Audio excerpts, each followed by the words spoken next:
Hi, my name is Lakeisha from the Lakeisha Network.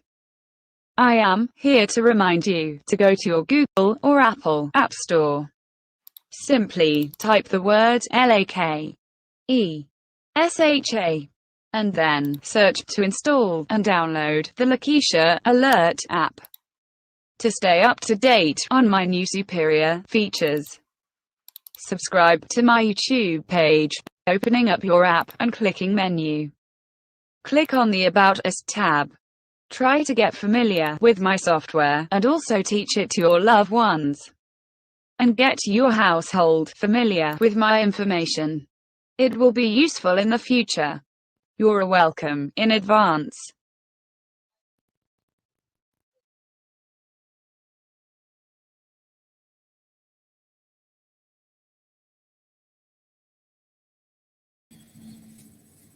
Honorable admiration to our good brothers and sisters of the feather. Yeah, that's right. Even down to the etymology of the feather, as we had to go into last night. Let's see what we have in the building. Sister Bethy in the building. Well, dang, yeah, you got front row seat once again.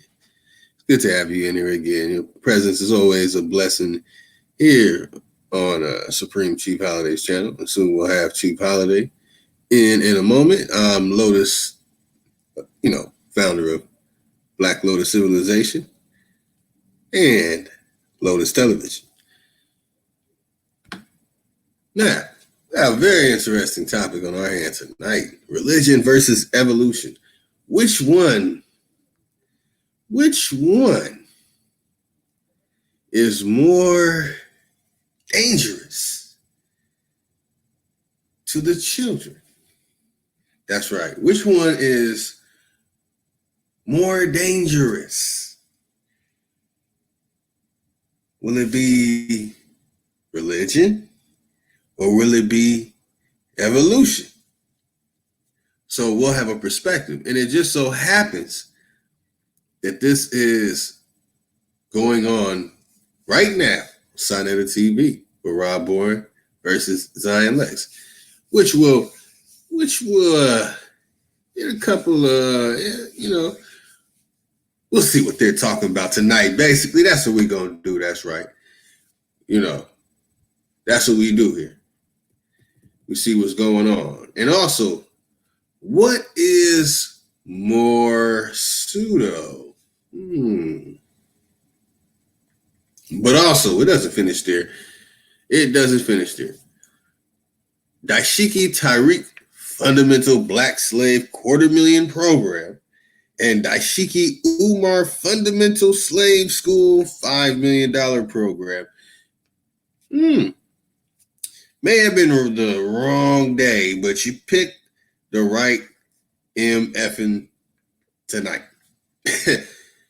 Basically, can't get it. And hashtag, I'm just saying. So we also have to put it out for our good brothers. So we gave a hashtag to Rob Bourne and a hashtag to Zion Lex. Zion Lex is a good brother. Shalom to that brother. Always been in good standings with me.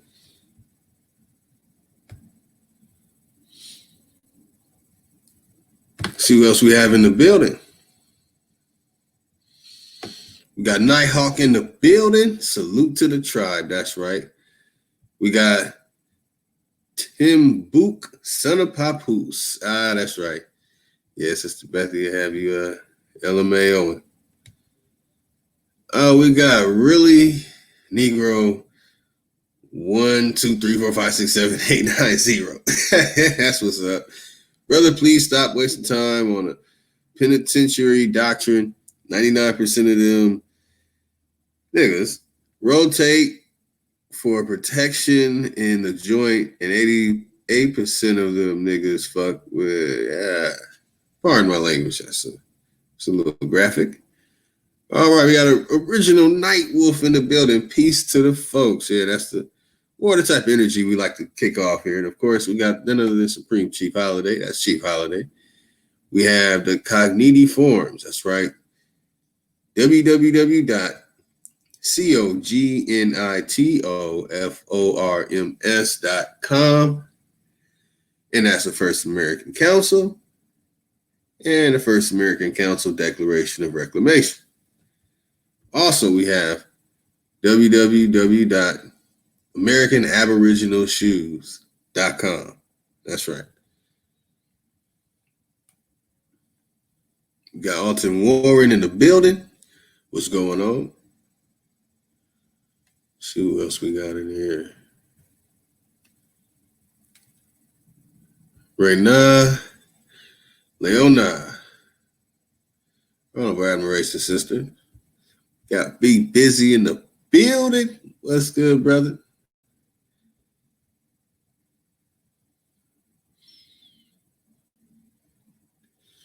Oh yeah. Be busy. Be busy. That probably will not build on it tonight, not too much, but yeah, that's coming too. It's yeah, it's going down. That's right, family. I've Gretchen Helm in the building. All right. Peace and love right back at you.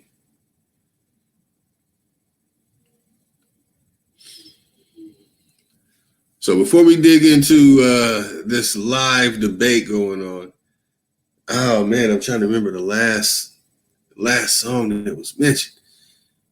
I have to play some of my OG.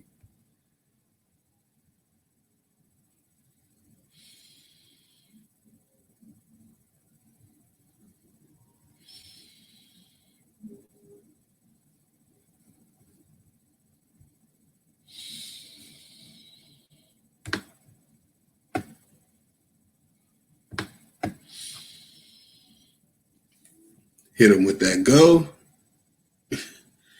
Oh no, let me see. In the chat, which one of your My OG songs do you like best? Beautiful Nigga. Know That I Did It. PhD. Back to Texas. Man, I love them all, to be honest.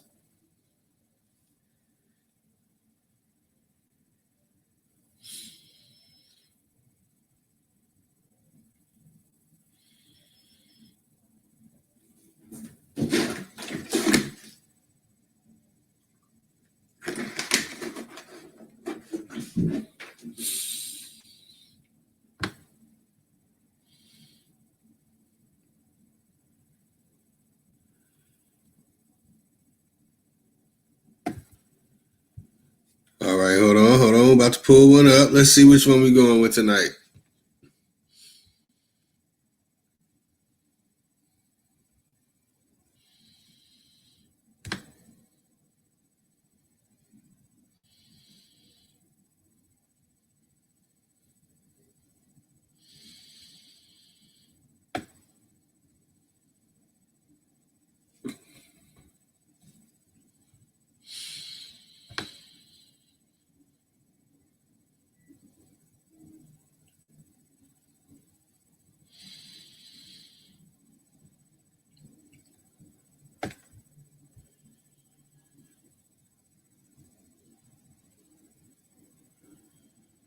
All right, here we go.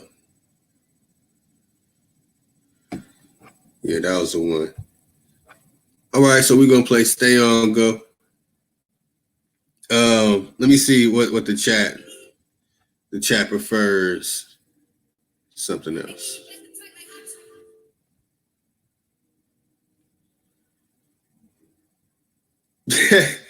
Unfortunately, I can't play that DMX song.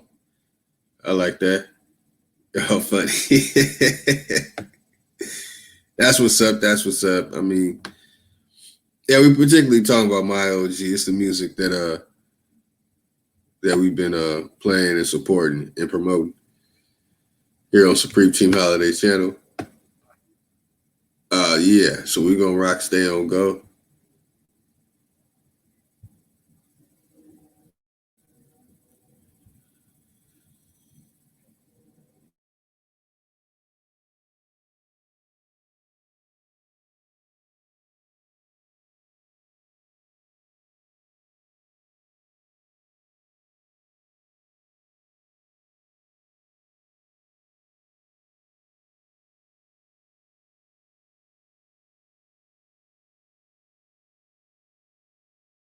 And he pressed the track like hot shit.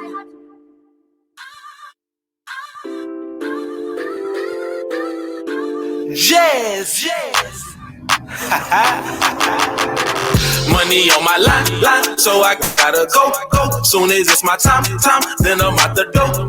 Don't care what they say, cause I'm finna blow. She asked me where I stay, bitch, I stay on go. Stay on go, stay on go. They ask me where I stay, bitch, I stay on go. Stay on go, stay on go.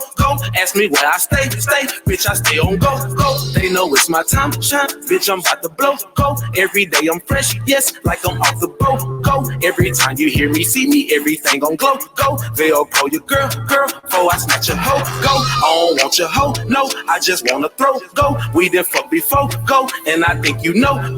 Said she wasn't at home, gone, you didn't even go. No, said she had to work, no, she ain't even go. No, bitches like my smile, why? When I smile it glow.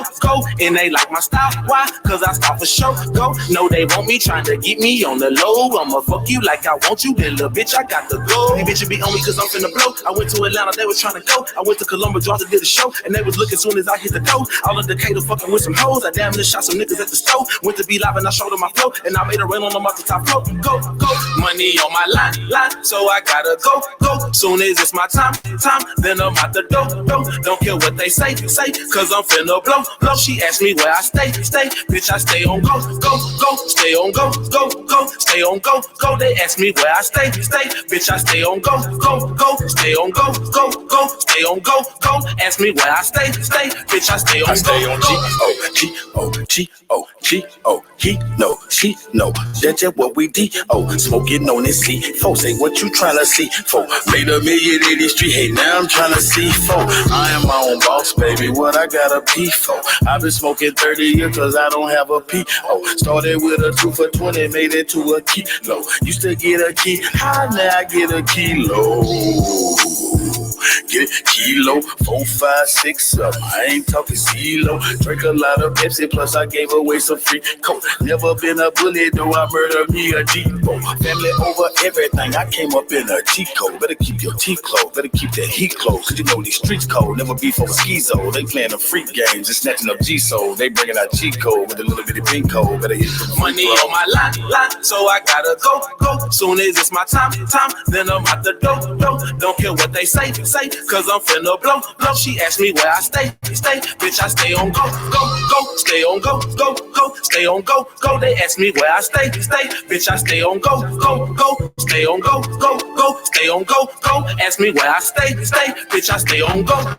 They know it's my time, shine, bitch, I'm about to blow. Every day I'm fresh, yes, like I'm off the boat. Go. Oh yeah, that's stay on go. I know.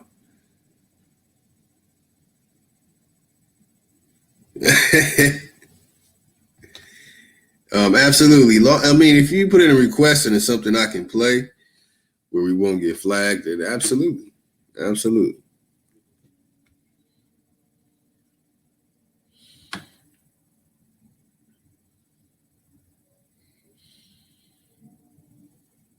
All right, and someone put in, know that I did it. So before we go to it, I wanted to play another one for the family. Just playing, showcase some music before we dig into this Rob Boy versus Dying Lex as we go into religion versus evolution. For our good brother, Dana Dogs. That's none other than Ty did it. Chief will be back with us in a moment.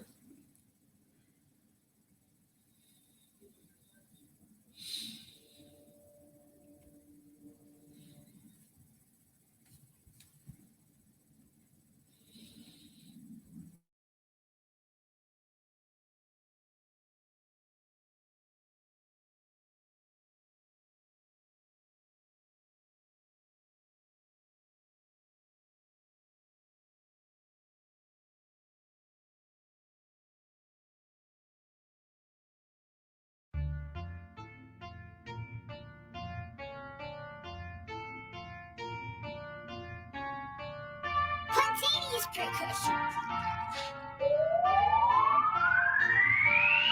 I gotta have it, so I'ma go get it. You're talking about going getting a bunch of money. You know that I'm with it. You know that I'm with it. You know that I'm with it. You know that I'm with it. You know that I'm with it. You know that I'm with it. I had a couple big felonies, but I gotta quit it. And I gotta admit it. They know that I did it. You know that I did it.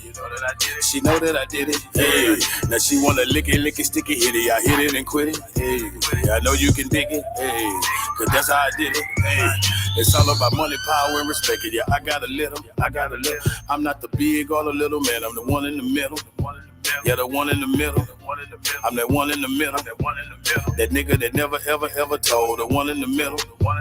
That nigga that never ever sold his soul. Never fuck my niggas hoe. Never ran off on a plug. They'll say I never stole. Cashed out every load. Real niggas really hold. I got robbed by my plug and I got set up by my man. Nigga came in shooting. I ain't even understand. I ain't never took a stand. I ain't never said a word. By the duck or a bird. By the truck on a curb. I done struck every nerve. Nigga, fuck what you heard. I done sold everything. Mary Jane, cocaine, pretty dames to a lane. 20 things on the train. Way too much to explain. I got the game in my pocket. I turned my name to a profit. Bought me a chain and a locket. Peeped this game from a profit. It ain't no way you can stop it. I'm like that flame on a rocket.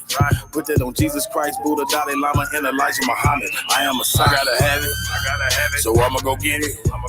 You're talking about going getting a bunch of money. You know that I'm with it. Yeah, you know that I'm with it. You know that I'm with it. I had a couple big felonies, but I gotta quit it. And I gotta admit it. They know that I did it. You know that I did it. She know that I did it. Hey, now she wanna lick it, quick and sticky. I hit it and quit it. I know you can dig it. Cause that's how I did it. I got a partner by the name of Gato. That nigga is solid. That nigga hopped straight up out the damn feds and went back to college. Now he got the knowledge. Now we got the knowledge. Talking big money. The women and weed is exotic. Yeah. We so more dope than the CVS. And my baby mama CTS. Got my decoy and the DTS. Getting followed by the DPS. We do not broadcast to the public. Or we do not work for no PBS. Know some bitches who be snatching kids. They do not work for the CPS. My GPS is a BCS. But on a cool you gon' see me less. If you see me, I be with my kids and you gon' see me blessed and never see me stressed. I am the OG of rapping, been rapping since niggas had Beamers on BBS. I don't need him at the rock jury, still I'ma shine like a VVS. I put the L in cheddar, I put the dollar in dollar, I put the L in better, I put the L in scholar. Look, I got it grew back to Stella. Look, watch when I leave, they gon' follow. Yeah, I got the hood by the collar. Look, bet when I ski, she gon' swallow. I am Kamala. I gotta have it, so I'ma go get it. You're talking about going getting a bunch of money. You know that I'm with it. Yeah, you know that I'm with it. You know that I'm with it. I had a couple big felonies, but I gotta quit it. And I gotta admit it. They know that I did it. You know that I did it. She know that I did it. Hey, now she wanna lick it, quick and sticky. I hit it and quit it. I know you can dig it. Cause that's how I did it.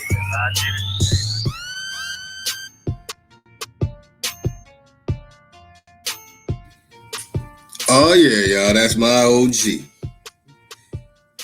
Know that I did it.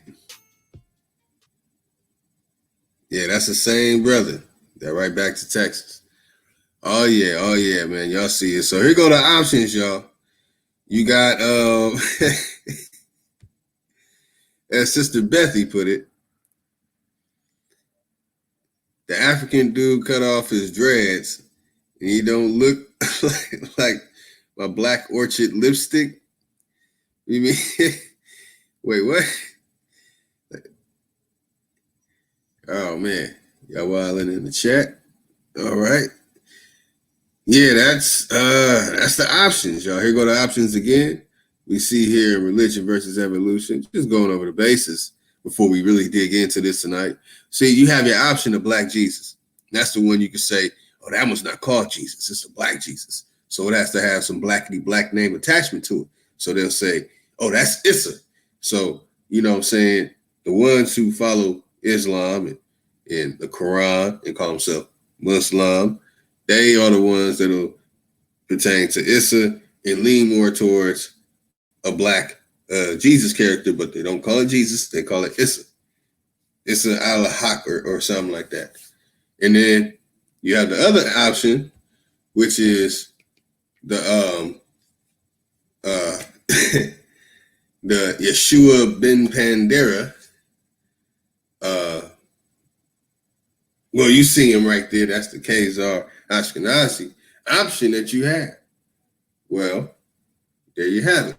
So the option right there is, in this paradigm, that you have the blackity black Jesus, which many will either call Yeshua or they'll call Issa, the ones that are into the Muslim religion, or those that are into the Hebrew religion, and even those that are into the Christian religion that will reject this Jesus character right here, the one they'll call Yeshua ben Pandera. So what happens is these have been canceled out. So what mutated into the minds of people who said, we can't do it. We got a white, we got a black one. It's something not right. The stories, we can't believe it. Then they came up with the monkey man theory. So that's when evolution, so the battle within religion, and then the battle within evolution, which is the macroevolution, the hominins really coming from where, and variations of other things attached to it. But we also have the outright debate of just the history and things attached to the literature proving the validation. So we have here the origins of Black Hebrew Israelites in America when two worlds collide on Sinai. And let's check it out, see what was going on earlier. And this is a little earlier, y'all. Hold on.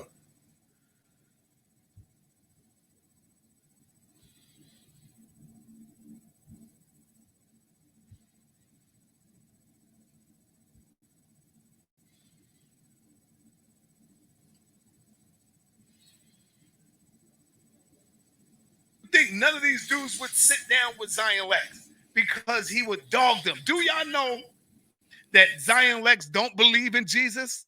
Y'all don't even know that, do you? Y'all don't even know that Zion Lex don't subscribe to the Jesus Christ story. Y'all heard what he said the other day. Watch this. Let me see. Where we at?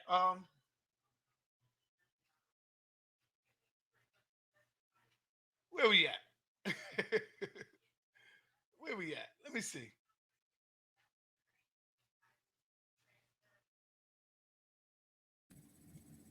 So there you hear that there is a person who is of the Hebrew faith, but does not follow the paradigm of the Black Jesus versus the Jewish Jesus. That's the special.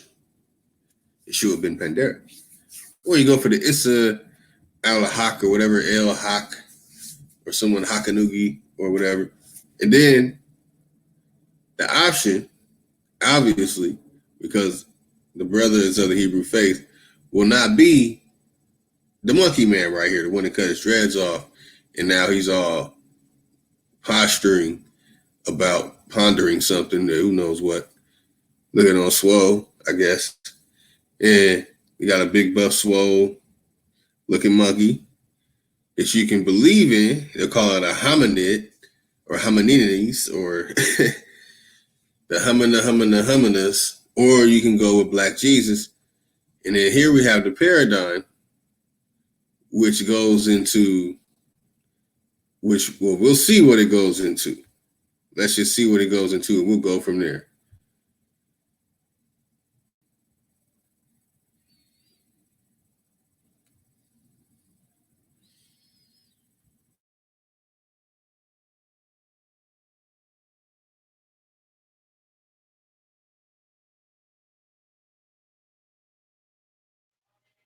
Let me remind you who this dude Zion Lex is. Let me remind you. Listen up, y'all. Listen up. Let me remind you who Zion Lex is compared to these other Hebrew Israelites. And here you go. Listen up. Would I agree with you? Version is so grossly inaccurate that I feel very comfortable wiping my ass with its pages. Would I agree with you? Version is so grossly inaccurate that I feel very comfortable wiping my ass with its pages. The King James version of the Bible is as good as toilet paper. I'd wipe my ass. Who else you hear? What other Hebrew you would hear admit that?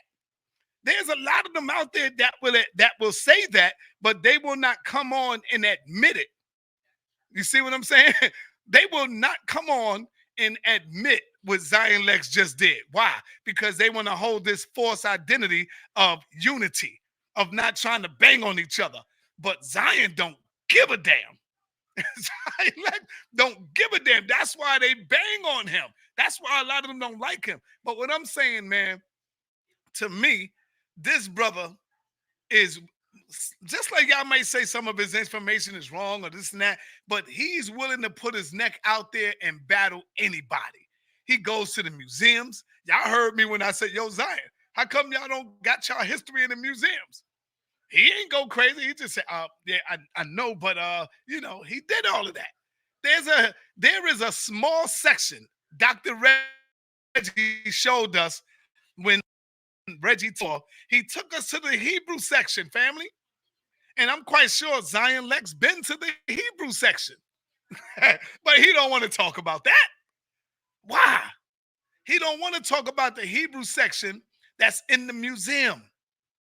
Because it's really nothing worth value in the Hebrew section. It's laughable. It's comical. But Zion Lex, as a Hebrew, to me, he is one of my top Hebrew scholars. One of my top Hebrew scholars. That's a fact. Call from. Peace and Black Power family. What's your name? Where you calling from? Yo, this is Native Now. I'm calling from Milwaukee, Wisconsin. What's going on with you, brother? Brother, I've been watching y'all for a minute, man. You polite. I study the Hebrew Israelites. I study religion and culture and history in general. And you know, I respect your platform, man. So I just want to approach things a little bit differently. Now, your man that you're mentioning in terms of his knowledge and his acumen, I don't doubt that. But this is a fundamental question that I have for you, and I just want you to answer this, straight out off the rip. You know what I'm saying? We don't need to go into any deep discussions, but let me ask you this, bro.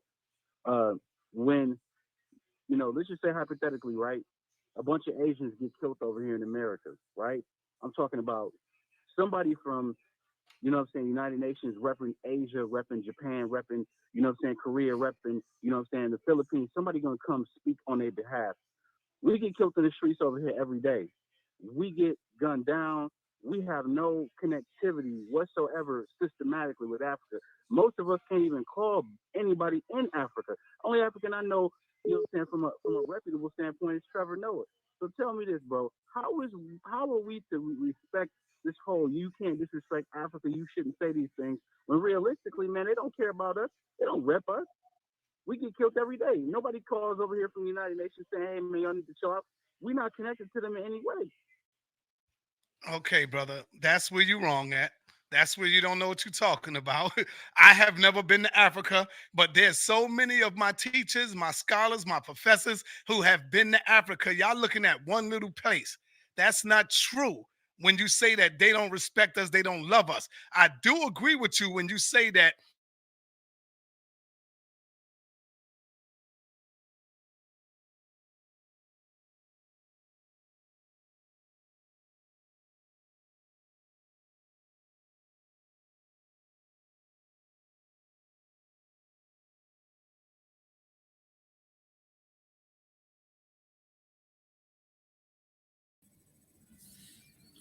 So as Sonetter pulls the damage control veil over everyone's eyes because someone mentioned something that is true. And when I dealt with that topic many years ago, I put it out there that the Pan-Africans don't care about the Africans and what they're really going through. So therefore the Africans, well, why would they care about what's going on over here in America? They have to worry about what's going on over there, just like we worry about what's going on over here. And for some reason, it's a damage control. Like, oh wait, I know this person, I know this person, I know this person, and they all live here in America.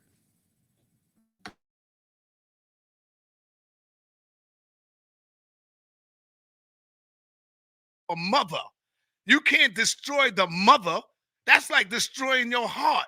You understand? And another thing that you got to understand, brother, is that the Africans' mind have been destroyed just like the African, so-called African Americans' mind.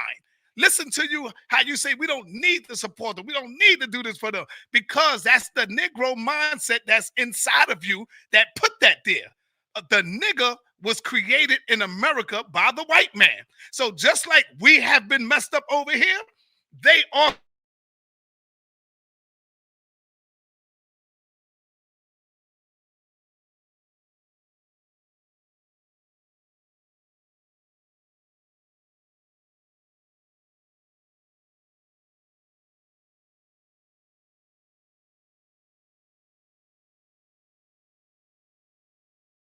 they understand divided, they fall. But when they become united, they strong and stand. And so that's what happened. So I do agree with you, though. We need to build our own first over here, but we cannot say the hell with Africa because that is the mother. I hope you understand what I'm saying. Respectfully, right? We fundamentally disagree because you say Africa is the mother. Last time I checked, a mother is going to search for their children. A mother is going to have something to say. Even if a mother is not in distance, they're going to make phone calls. They're going to do something. And all I'm saying is from a position of us being over here, going through the transatlantic slave trade, going through the Middle Passage, if we, last time I checked, historically, we were sold. You know what I'm saying? On the west coast of Africa. Are you a Hebrew, brother? Two Caucasians. Hold on. No, I'm just hold fast. No, I'm asking you a question. Are you a Hebrew or anything? What's your religion? What you follow? Okay, so check this out. I used to subscribe to Christianity, right? Mm-hmm. But understanding the Christianity version of what it is today, I mean, and I know you know anyway. You know what I'm saying? You know how these churches, these mega churches and all that is built. So what you follow today? What you down with today? What you rolling with? I'm not rolling with a religion as it pertains to calling it that. I just believe in the Bible, and I'm breaking down these scriptures, and I'm breaking down the lessons in these things. And when you look at what lessons that you breaking down in the scripture, brother? What lessons? As far as, for example, you go to the book of Deuteronomy chapter 28, and you read that whole thing, and you realize, you know what I'm saying? We come from a position of slavery over here by way of Africa, by way of Africans. And if last time I checked, who decided which African, if we Africans, right? Who decided which Africans are slaves and which ones are free? See, that's why you think like that. That's why you think like that, brother, because you into that Bible. The Bible got you messed up, screwed up, and you don't even know who the hell you are, brother. You reading a baby book written by your enemies. Your slave master gave you a book. Your slave master gave you a book, and you think you found gold. You think you found God. You think you got a God that loves you and care about you. But I can show you where God lies all through the Bible, where God is nothing but a 1 minute he's telling you this, he's the bipolar.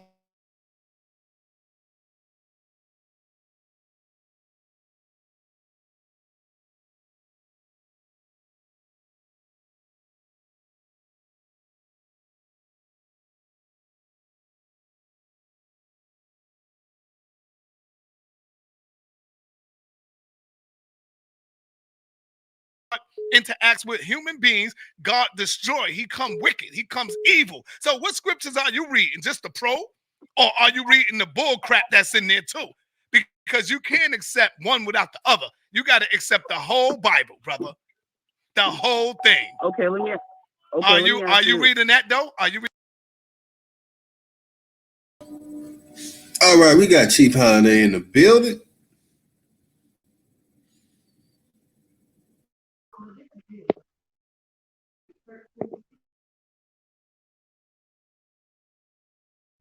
Hey, peace and paradise to all the American Aborigines, aka the First Americans. The truth is in the building. Shout out to the noble Lotus Ali Bey in the building. Peace to the God, man. Peace to all the great ones out there. Salute to all the nobles. Hey, we in the building, y'all. Hey, the question I got, right, is this live? Because I know he was playing back the Raw Born. Yeah, I went back a little bit. I went back a little bit. You went back. All right, so this probably Yeah. we're probably gonna play the tape of Rawborn versus So it's interesting what I'm hearing right now with Sarnetta talking about. Shout out to Sarnetta. But once again, though, Sarnetta, I don't think you guys are really understanding what's going on. Okay? Spain. The Spain in Europe is literally 9 miles. Count it. 9, not 10, 900 miles. 9. Literally 9 miles today. It's 9 miles. Okay? People have been traveling between that place, traveling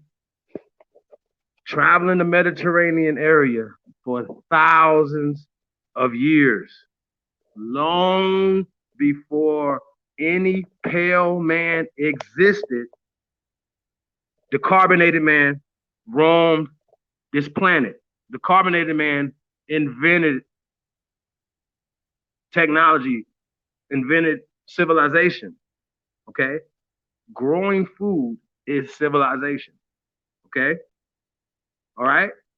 So when we talk about agriculture, we have the oldest agriculture, we have the oldest maps, star charting, constellations and all that, or whatever.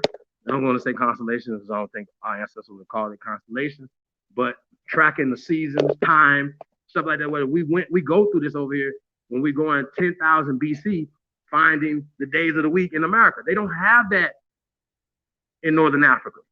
They don't have that in Spain. Okay? So a lot of times, right, when you guys are saying stuff, everything that y'all say, you call this the new world. You call Africa the mother. Okay? You understand what I'm saying? Shout out to Dr. David Imhotep. This is the grandmother. We like to say the great-grandmother, the great-grandfather. This is our father goddamn land, okay? This is our motherfucking land, period. This is the true old world, okay? Period, dot. There's no questions. We don't have to go back and forth. We're not about to argue with y'all. So don't tell us every time you see something that looks black, it's got to be African. It's got to be Moorish. Oh, this looks kind of Moorish architecture, right? But the problem that you have is, right, when you guys are giving us these renditions about what people seen when they came here, they seen more here. More. Okay? M-O-R-E. More. They seen more in America. Okay? More structures. More. Yeah, really shit. More architecture. Okay? So the thing that you guys don't understand is they wasn't carbon dating stuff then. They were just like, oh, this looks familiar to something that we seen in Grenada or Spain or Russia, what the fuck ever, right? We know that the original people of Russia are carbonated people. So yes, if you see some architecture up there, if you see some bones, you see some whatever, it goes back to us. We are the original people on this goddamn planet. So when I see you guys, I mean, it's an oxymoron the way you guys are moving, because you guys are saying the white man this, the white man that, right? We don't even talk like that. We don't have black, white over here. We have eliminated that as a counter attack, right? Like, we just went to them and took their guns away from them. Boom, boom, boom. Give me that gun. Give me that gun, right? Because they're using white. We're using white because I'm really seeing too many pale people running around here talking about, hey, I'm the white man. Every once in a while, you hear them because they hear you saying black, blickety black, I'm black and I'm proud all day, right? So they be like, oh, yeah, I'm the white man then. Because they know in this paradigm, white is on top of the caste system, class system, whatever the fuck you want to call it. At this time period right now, they're on top, period. They're on top socially, politically, and economically, period. That's all that matters. Nothing else matters. And so when I'm saying that, right, we don't bring any other things that keep us divided. And that's what we keep saying. We're seeing slander, we're seeing name calling. We never see any scholarship. Never. We never seen any scholarship that says, boom, right here. I see people reading books, right? That literally is debunking them. Literally coming out. They really reading something, but it's how you interpret it. And the dummies that follow y'all don't call y'all on y'all shit. We don't have followers like this over here. We don't get down like that. If I say something wrong, I expect Chad Murdoch's sister Bethy to say, hey, Chief, email me or something. Whatever, but hey, bro, like that ain't right and exact right there. Or we can have a dialogue about it. We can discuss things, and I can show you where I got my information from. Y'all see how that work? So it's just baffling to us how you guys are moving, right? That don't make any sense at all to me. Lotus, you there? I think you had to go. Lotus had to go upstairs, downstairs, I think. Shout out to all the great ones in the chat room, man. We definitely appreciate all the love, man. Shout out to everybody, man. What's up?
We back. All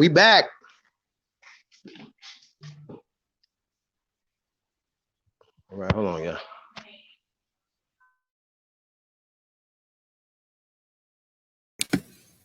Yeah, I got you back on, family. I got the chat room if y'all can hear me. Lotus, you there? Yeah, I'm here. All right, we back in the building, y'all. I was going somewhere, y'all, with what I was saying. At the end of the day, right? Like, we all supposed to be coming to the truth, right? You know what I'm saying? And with no biases and stuff like that, as well as I hear all these people talking power. You know what I'm saying? Like, well, not everybody, because nobody even knows. They're not even halfway trying to get some power. You know what I'm saying? Because they're followers, they're believers, and people believe in these things that are given to them. You know what I'm saying? I just think, I know for a fact, right? When I ask questions, right? Where are your bones? Where's your stuff at, right? You know, to make that you're wrapping yourself around, you're saying, okay, we're African Americans. We're certain things. I got you. You understand what I'm saying? You have to be able to prove this. Like, and that's what we're talking about.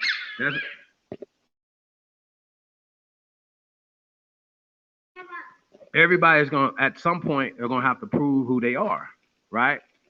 You can't keep saying, hey man, I'm ADOS, I'm Foundational Black Americans, I'm a Moore, I'm this, I'm that, you know what I'm saying? These things start taking on your identities, and you know what I'm saying? They start talking nationalities and things of that nature. But we're talking about showing and proving. You have to be able to prove your lineage, right? And that's what we're talking about. So we can prove our lineage. We tell you exactly who we are, where we come from, and now we got to hear all these extra stuff. You know what I'm saying? Well, what about your culture? Why are you guys not speaking your languages and stuff like that or whatever, right? So these are the dangers of what we're talking about tonight when we're talking about evolution versus religion, right? Which one's more dangerous to the children? All of them. The whole goddamn thing needs to be tore down and restarted. It's economically, it's spiritually, it's emotionally damaging, physically damaging to our people. You even have parents that allow their children to be abused because of their beliefs. They put these men, right, above their children, morality, integrity, everything. This is what they do. Y'all know it. Y'all see it in the churches and with the pastors. Y'all see it, you know what I'm saying? We see these goofies drinking feet water and shit. That makes no sense. It's dumb. It makes no sense. The stuff that people say, the belief systems outweigh everything. And that's when we say, how are we going to get to the building, right? How the hell are we going to get to the building with people that literally believe that Jesus and people are going to come out the sky and save them? Literally. And how in the hell do smart people believe in Jesus? Come on now. Like, even if, like, just give me another name at least. And shout out to Yeshua, Hebrews in the building. Give us something else. So when we're reading stuff and we're hearing certain things or whatever, right, we don't see evolved thinking. We still see people that are thinking from the 1600s, right? They literally are thinking like they're, you know what I'm saying? They literally thinking like the 1600s. Like, y'all read the Bible and stuff like that, and they be like, thy, and, you know, they speak it in such old ass terms, but people think, oh, they don't evolve. Look into the actual records. Look into the things that y'all talking about. It makes no sense. People arguing the dumbest shit ever, and it makes no sense because of religion. Now, the flip side of that is, right, this ain't even verses. These things work together. The people that put these things together are working off biblical timetables, right? These people are literally working off like 400 years, like slavery, curses and shit, right? Those things translate into science, math. Well, not maybe math, but definitely science, definitely history, definitely economics. You know what I'm saying? All the things that we talk about that this way of thinking is affecting everything. Y'all understand what I'm saying? So this is what we're talking about. The dangers, how dangerous are these things, right? Now, when we talk about pseudo, not, okay? You got to say, you have a Yeti, you got Bigfoot hunters, niggas is running around right now looking for Bigfoot. Literally, they wasting all their time. They could be doing a whole bunch of other things, but these niggas is really, literally walking around, going in the woods, sonar, doing all these other things, looking for the Yeti, looking for the Sasquatch or Bigfoot or all the other things y'all can say. Now, I actually think that Jesus cracking the sky, coming down and saving you is way, way, way more pseudo than Yeti, than a Bigfoot. I really do. I just got to say that, right? I really do. Because it could be a Bigfoot somewhere. It's literally that people have seen him. Nobody's going to sit around here and tell you that Jesus came back and talked to him. Because if they did, if somebody walks out the sky, literally, right? And he was like, hey, I'm Jesus. What would he look like? What language he speak? Would you believe it? See what I'm saying? And this is what we're talking about, just all the dumbness that happens with these belief systems.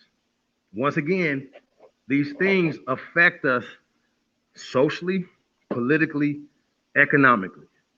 These are the things that we need to be working on. A social, I don't want to use certain words. You understand what I'm saying? We have to fight this social battle first. The propaganda against you is real, right? Yeah, did y'all see the sister that was a substitute teacher? That beat up the student, right?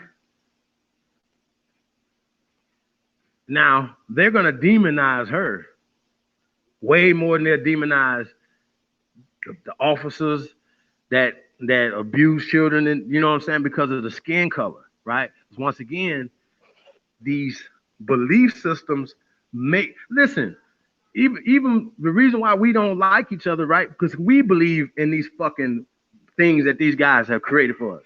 Like literally, I don't believe none of it. I don't believe Noah's Ark. I don't believe nothing. And there's no goddamn proof of this. None. People are talking about Ham and Canaan. That shit, all that shit is fake. All of it. I don't believe none of it. Zero. And I can guarantee you, if we take that out the equation, we're not going to be hurt. We're not going to be hurt spiritually. We're not going to be hurt economically. Nothing. Socially, we're not going to be hurt. Because these things are telling you you are less than. Okay? A monkey man, they're giving credit. Listen, y'all, they're literally saying that hominins, aka monkeys, monkey people, right? We got man and monkey mix of monkey, right? Or like the missing link.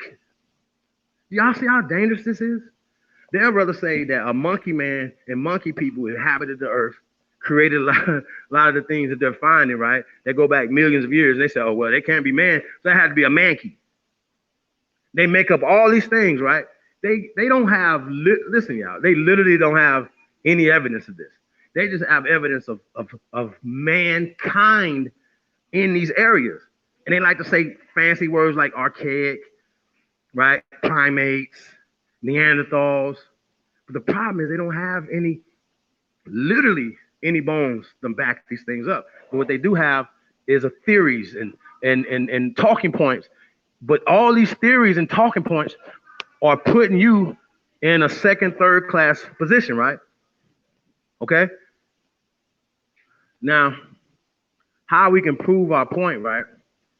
There was a dude named El Malaki, right, that made a comment, a long ass comment, right, in Canaan Moors. I don't know, they was calling us agents or something. I got up this morning and Seen this video dude made. It's crazy. Had Libra talking about these niggas being on the BIE list and shit. And they were like, oh, that's how you know, they're talking slick. This talking crazy, right? I'm like, yo, this is crazy. Like, what are you talking about? These guys literally. You know, it's crazy. Yeah. In the chat talking right here. Is he really? Well, we're not gonna even invite you on. We know you're scared, so we're not gonna even go there. Yeah, nobody blocking. We want to make sure everybody is fair game. You know, they don't block us, so I think that's only fair. You know what I'm saying? But I just say, man, listen, yo, you can't say the stuff that y'all saying without no evidence, right?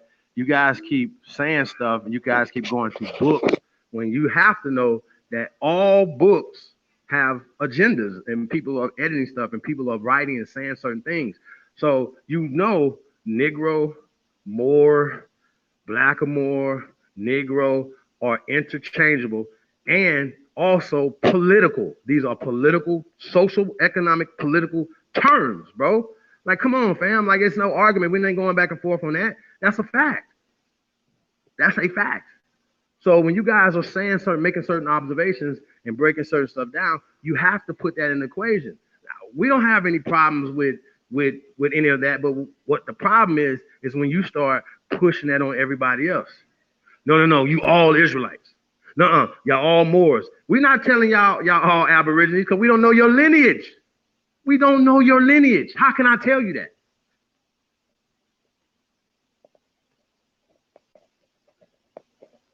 That's the difference between us. We're not sitting up here pushing our religion on nobody. We don't have a religion. This is a way of life. This is our culture. So what is our culture? We like to jank each other. Shit, we partners and we jank on each other. You know what I'm saying? Or snapping or whatever term you want to call it. Joning. You know what I'm saying? We say janking where I'm from. You know what I'm saying? I'll jank you niggas to the ground. I'm telling you. All the way to the ground. You'll be mad as hell. And we've been taking it easy. You know what I'm saying? But y'all don't know how to act. So here we go. So that's where I'm at with it, y'all. Look at this hominid, you know. Hey, look at they literally made this dude up and he took this picture. You know what I'm saying? Like the artists and shit taking this picture of this guy right here, man. So they're doing everything they can do to write themselves into history, right? And to take credit from our ancestors. So that's what we're dealing with, y'all. I see we got a couple candidates on the short boat. Shout out to Tariq Fundamental, aka Wash Your Ass, and Dr. Umar Johnson. I forgot y'all. Abdullah Johnson. I like saying Abdullah because he be saying Abdullah. I'll be like, what's an Abdullah? When I first heard him say that, I was like, what the fuck's an Abdullah? Like Abdullah, nigga. Johnson, nigga.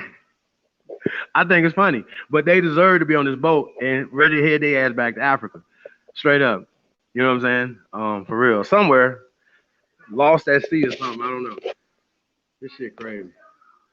What y'all talking about here? Shout out to Raina, Leona, Peace Empress, Miss Sister Bethy in the building, Macquarie in the building. Go ahead, Chief. Yeah, man, we about to go in for real, y'all. Canaan, let me see what he says. He said, just like you make up American is a nationality. Whoa. See how dumb? Say, bro, Canaan Moore, a.k.a. Grand Sheik. I'm going to call you Grand Sheik. Cujo, right? That's what you go by? Sir, if I ask you what's your nationality, right, or any other Moors, y'all going to say Moorish American. Right? Y'all put up y'all Moorish flag, right? To represent the Moorish side. And you also have the stars and the stripes, the red, white, and blue on this side. Okay? So y'all have both these flags showing nationality, bro. We're just saying that the only flag that represents our nationality will be the American flag, sir. That's all we're saying. We're not. Why is that confusing? So when y'all ask us about all this native flags and all this other stuff, we don't get in that. Nobody. This is our land, right? And sir, if you say out your mouth that you are Moorish American, I need you to qualify that legally, not in your feelings, in your heart. I feel like this. Well, I feel like I'm a billionaire, but my bank account doesn't say that. Okay. Okay. Do y'all understand what I'm saying? So you are not, I'm going to repeat this. You are not a Moorish American. Don't tell me Canada and Trinidad and Jamaica is America too, because we told y'all that. That goes by lineage. That is not legal. And that's what we're talking about once again when we're talking about getting reparations, right? This pie in the sky argument. Shout out to Lord Jamar. It's only a pie in the sky argument. Nobody's really gonna get no reparation off these conversations. Now, to ADOS credit, right? Not trying to bust, whatever. They got strategies. And they making moves and saying certain things or whatever. You don't necessarily have to believe that you're gonna get reparations, right? In that manner, right? To push certain agendas and do certain things and get these people to move the way y'all want them to move. You understand what I'm saying? So that's what it's about. So when we're pushing our nationality, right? What we're doing is we're diminishing the invaders, the immigrants who have came here and took our place. That's the political strategy. That's the social, political, economic strategy. It's to tap into America. Okay? Last time I checked, people who are born or naturalized into these 50 states, and then they added a couple more, right? So we got 51, 52 states now, right? Born or naturalized in these states, you're American. Now, if me and my wife go to Jamaica, right, and have a baby, right? That baby, right, is an American off top. They'll send the baby's social security card and birth certificates to Jamaica, right? Right? But also, the baby can also take advantage of being a Jamaican. You can be a dual citizen. That's how that works. Okay? I got family members that was born in other countries, right? And you don't have to necessarily say, hey, man, you can do this, but technically, because if you were born in another country, technically you are a native of that country, okay? Some people call them anchor babies, okay? Do you understand? So a lot of these people that you guys are calling Americans are literally anchor babies or descendants of anchor babies. They are all immigrants. That's how they're beating us, okay? They have made you an immigrant by creating these African Americans and all these other things. You know what I'm saying? So this is what we're talking about.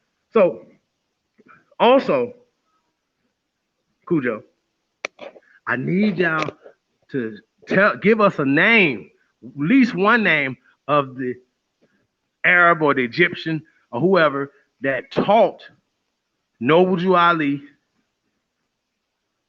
what they taught him. Okay? And also, okay, you got to come up with that. You got to let us know. You got to have a name. You can't be like he taught himself. Okay, somebody had to teach him. And if y'all know he came from Egypt with the information, somebody in Egypt gave him the information. Okay, that's how that works. It's not nothing else. So when you guys say, every time you guys say, hey man, we're ancient Egyptians, that's where I go. I think like that. I start going in that direction. You know what I'm saying? Lowe's, you got something to say? Oh yeah. I like to take a poll. Oh, I got an echo. I like to take a poll, y'all. Who would like to vote? Cannon land more on the sharp boat shawty transatlantic Uber? Can I get a 1 if you would like Canaan Landmore? If you scroll up in the chat, that'll be the more that was in earlier, giving us some more lies as usual. That's just what he does. Can I get a 1 if you want him to be on the boat? And you can put a 2 if you don't want Canaan Land Moore on the boat. All right, I got you back, Angie. Yeah, he wants to get on the boat. He really do. No, he does. When he says something like that right there, you're talking about American as a nationality. He's on his way. American is a nationality. Just like Canadian. You big dummy. Right? I mean, bro, we need Red Fox to come out and say, you big dummies. Like, come on, bro. Like, you arguing the dumbest shit ever. Then you also arguing the fact that you know for a fact that these goddamn people are rewriting history. You have to know this. You cannot be. Y'all got to know this. Everybody that argued this history, whatever, you have to know that. You got to know that they are using revision in their pencil to write us out of history and to put them into a more prominent role on this planet, right? They wasn't running nobody out of nothing. They wasn't doing any of these things. That's a lie. You know what I'm saying? But what they do is they create a movie. They create like, an artist rendition. They'd be like, oh, this is an artist rendition of the Sultan of so-and-so, right? And you look at this nigga, and this nigga is Brad Pitt. Like, you'd be like, what the fuck? How? He ain't even an Arab in 1100 AD. Get the fuck out of here, bro. But y'all believe this. You guys push this stuff for these guys. That's what you're doing. You're pushing their agenda and you don't even know it. And I think that's a problem that y'all have. That's going to be a fatal flaw that you have, right? Are we going to get into it? Are we really going to get into this? Well, I mean, I have the Ron Bourne versus Zion Lex caught up on what's going on there over there right now. I don't know if you want to deal into that. Yeah, let's get back. Let's get to that. Let's get to that. And we're going to give y'all a break tonight, bro, but I got some daggers over here, bro. It's all bad. I'm serious. I'm really serious, right? Yeah. You know what I'm saying? Because I was listening to what you were saying, Cujo, and you were just reading stuff, right, out of a book, once again, right? That's questionable. Books are not primary. They're references. You have to be able to give us where these people got these things from, right?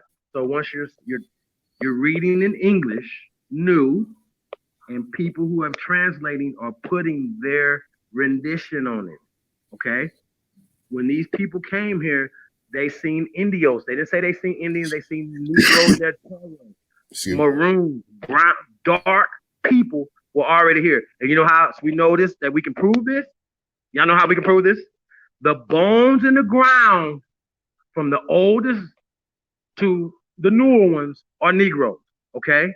That's how I see when we say Negro, or we can say black. If I say more, then you start talking Berbers, you guys start getting slow. So we're not gonna, the original people were already here. And we can prove that with science. You would never be able to pull up any motherfucking science and it says more on it, black on it. You're never gonna do that. We wouldn't describe each other like that. You know, we'd be like, oh, he was tall, he had short hair, you know what I'm saying? He was dark, or, you know, somebody was lighter, or they were lighter or medium, you know what I'm saying, or whatever, right? That's how we would, you know, maybe describe each other. We had to describe something to each other, whatever. But what we're not going to be like, oh, well, you know, these made up ass terms. We wouldn't do that. So I think y'all got a fatal flaw right. Yeah, they do, man. I mean, it's like look at Tariq Nasheed on the bus, man. This guy tried to pull a coup on ADOS. Then when it started its own situation for 250,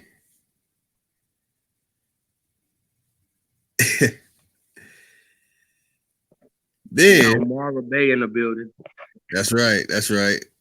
And then he goes ahead and gives. Tariq Nasheed says, "Give your money to Indiegogo." Indiegogo sound like a damn pole dancer. But oh yeah, who we got in the building, family? I mean, we got about 9 people who voted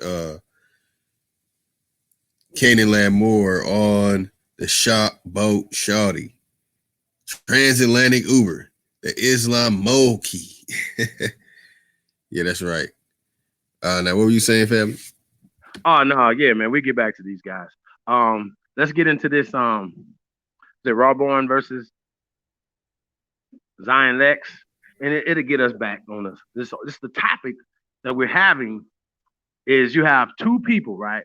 Rawborn's religion is black, aka African. Okay, he is a black African. They like to say black African power, so they put the black in front of the African. Okay. Okay, do y'all understand what we talk about? So there's two negative terms right there, black and African, right? You got the dead African, right? And some of them don't even want to put the American on the end of it, right? They don't even want to do that. A lot of you Moors don't even want to do that. You're like, man, we just Moors. Well, then when are y'all going home? And then now y'all trying to say, this is another thing y'all flip-flopping on too. Because I see you guys doing this. You guys are saying, oh, no, America is Morocco. It's the, and so I'm starting to see you guys, and I know a lot of you guys are saying, I even heard Taj Sharif Bey, shout out to Taj, Grandmaster Taj Sharif Bey. He said that Moors have been in America for at least 70,000 years. Now, the question I want to ask to him is, are you talking North African Amazites or Amazirs? You know what I'm talking about? Or Berbers, right?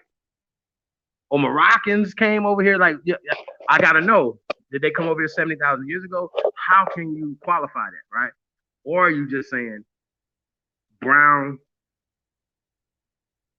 dark, aka black people were already here at least 70,000 years? That's what I need to know. That's what I need to know. Shout out to Vaughn Indigenous in the building. Hyena Chief. We got Canaanland in the building. Said lost sins DOs have no religion, which is no cliff. What's that? Cliff? Or no different than black African. What? Well, we say to him for that.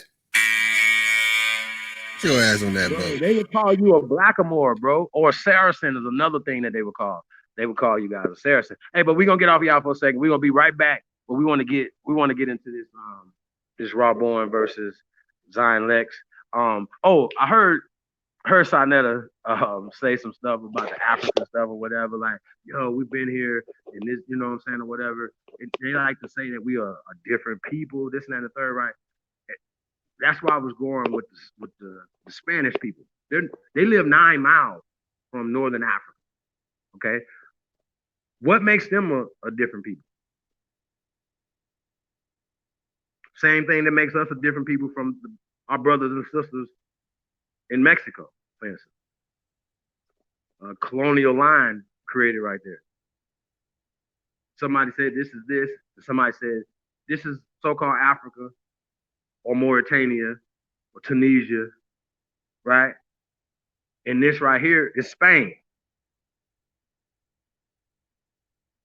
So in y'all mind, those are white people.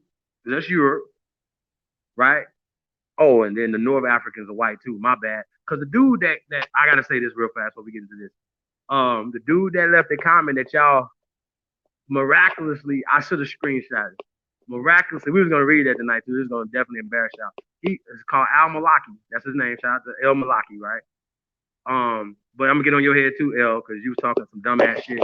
This nigga was like, these niggas aren't them. Like he said, you are in all caps, y'all not us, right? He was just banging, talking crazy. He just started breaking it down. Who was the original people of that land? He still lives there.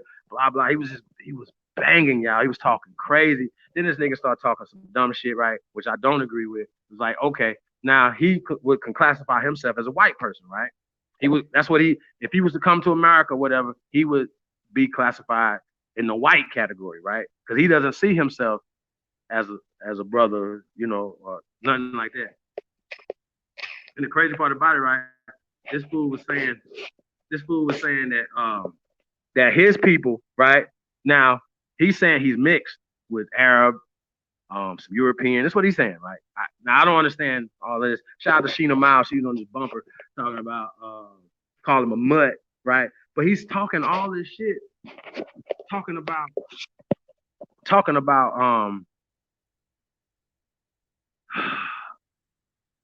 his people hunted Africans down. Now, this the whole thing. It was like 100 Africans are down on their own land. You're on the continent of so-called Africa, dumbass. Fuck is you talking about? Hey, Canaan Moore, this is the problem y'all have right here. Y'all caping for motherfuckers like that want to fuck you up. That dude said, it's just what I told y'all. Y'all can't go to Morocco or Egypt with this shit. You know it. Them people don't fuck with y'all. It's not your homeland. So why y'all caping for motherfuckers that don't fuck with you, bro? They don't fuck with y'all at all. This dude was talking about he wanted war. That's how he was talking. Literally, he was literally talking like that. He was like, they had to block that shit because they was so disrespectful, bro. But the shit was so, it got some truth in it too. You're not them. But what he don't understand is he's a created person. They created them, and these people push the same fucking caste system that you niggas is pushing, and y'all don't even know it. Once again, Canaan Moore, are you a white man?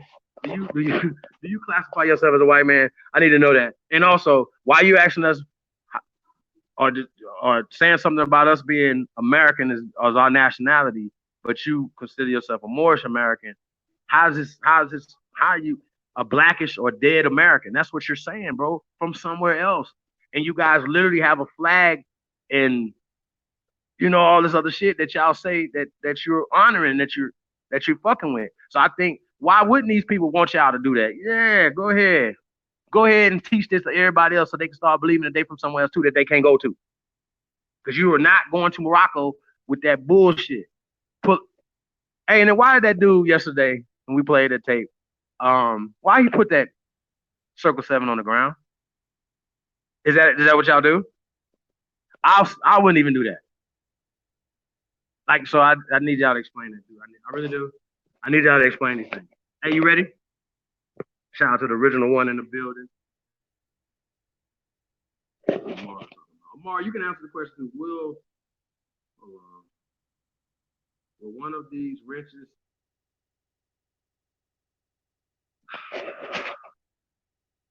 bro, I hope I know this. They'll live for me and I'll live for them. You dig? And I don't want to say I say that. I said I wasn't gonna say that again. But he made me say that, y'all. God damn. Will, my bad. Do you understand? We will live for each other. Okay?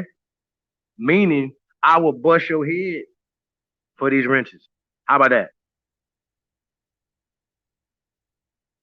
Not yours, but anybody that y'all, So like I said, we don't hate y'all, man. We're just adjusting y'all, you know what I'm saying? And like I said, you really can't debate a believer because they believe no matter what. So y'all believe certain things no matter what the evidence is presented.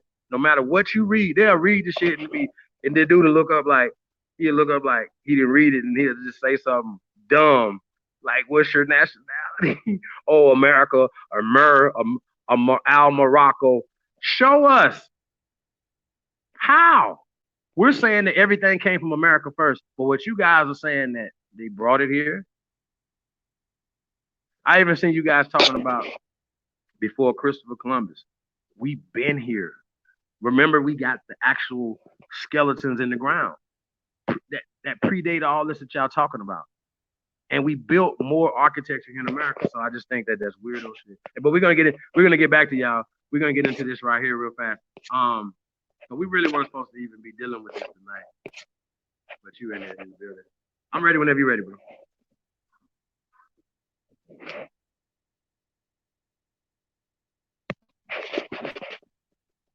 Yeah. Sunday. Yeah, we got Haven Bullets. Return to Haven Bullets Sunday, y'all. Texting me right now. Shout out to Haven Bullets. Yeah, man. No, whenever you're ready, bro. that? J Rock. Shout out to J Rock. What did he say? Curry Mayo video this morning killed them. Super facts. That's a super fact. Shout out to Curry Mayo. Super fact. Malcolm Muhammad Moody said, put their asses on there. Raina said, put Mr. Aboriginal Smith in the building. He said, put their ass on there. That's crazy, y'all. They want them on that boat. Yeah, man. Too bad, Cujo, you had to go on the boat, buddy. We got Seeker of the Truth in the building. Peace, Empress. We got Rick Ross. Why 50 Cent can't do me like Ja Rule. He said, peace to the goddesses and God. That's what's up, bro. We got the God Libra Sun in the building. Peace to the God. Hey, man, we probably going to be opening up the platform too, open up the panel, man, so we can get reactions. Yo, we're going to have to get a phone line too, bro. That's going to be dope. Yes, yo, definitely coming. I get a phone line so people can call in. That way, y'all don't have to come on the platform. You can just call in and cuss us out. You know what I'm saying? Amara Bay, Islam Shalom, Mo. Omara, he said, this is elementary talk. Are you serious? Bro, are you fucking serious? Really? Is this real? Like, what elementary?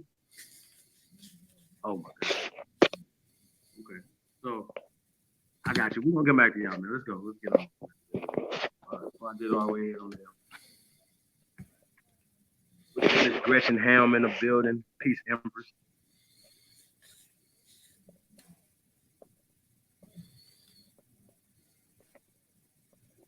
Make sure I've got everybody. Big Chief. Peace and honors to the elder. Peace to the God.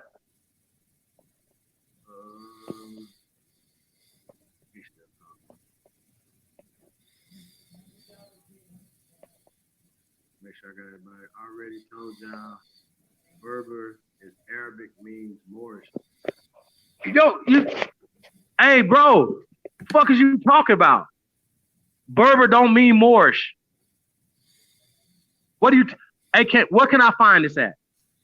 Hold on. See, we're talking elementary, right? See, this is that bullshit right there. Can't land more. See, your people follow behind that dumb shit. Berber don't mean Moor. Period. Or Moorish. She said Moorish. Bro, what is you talking about? Like, I'm bro, at some point, bro, like, come on, man. You got to be able to stop saying dumb shit, bro. Can you please explain to us where you got fuck? Bro, we just pulled Berber up like that. It don't have nothing about no Moorish in there, fam. Remember, you talking different time periods. You're putting a word back in a time period that didn't fucking exist, fam. What is you talking about? That's absolutely 100% false. And I don't know if you're doing it on purpose, but you're supposed to be a sheik. People listen to you, drink water off your feet and shit, nigga. You crazy? You see what I'm talking about? Cult. That's a cult, bro. The shit you talking about, I don't know if you're doing it on purpose, if you try to dupe us, or you just dumb as fuck, bro. But it's not Berber. It has nothing to do with nothing by no fucking Moorish, bro. Stop that. So I guess you niggas is Knights of Malta too, right? I'm getting y'all. We gonna come back to y'all. I got you. But I can't keep hearing dumb shit, bro. Like, what is you saying? That's not true. False. Boo Feather, melanated Empress in the building. Peace, Empress. To the Most High and ancestors, much respect. Greetings to all. Oh, y'all know what I wanted to say too, right? Now the dude that was in the thing that was talking to the Israelites, right? So check this out. The Israelite term for their God would be the Most High. And I thought it was interesting that the Moor guy, I want to call him, right? I could call him an Indian. I can call him a Negro. I can call him a bunch of other descriptive terms. Brother with the locks, you know what I'm saying? The baby dreads he had, you know what I'm saying, or whatever. He said the Most High. He didn't say Allah.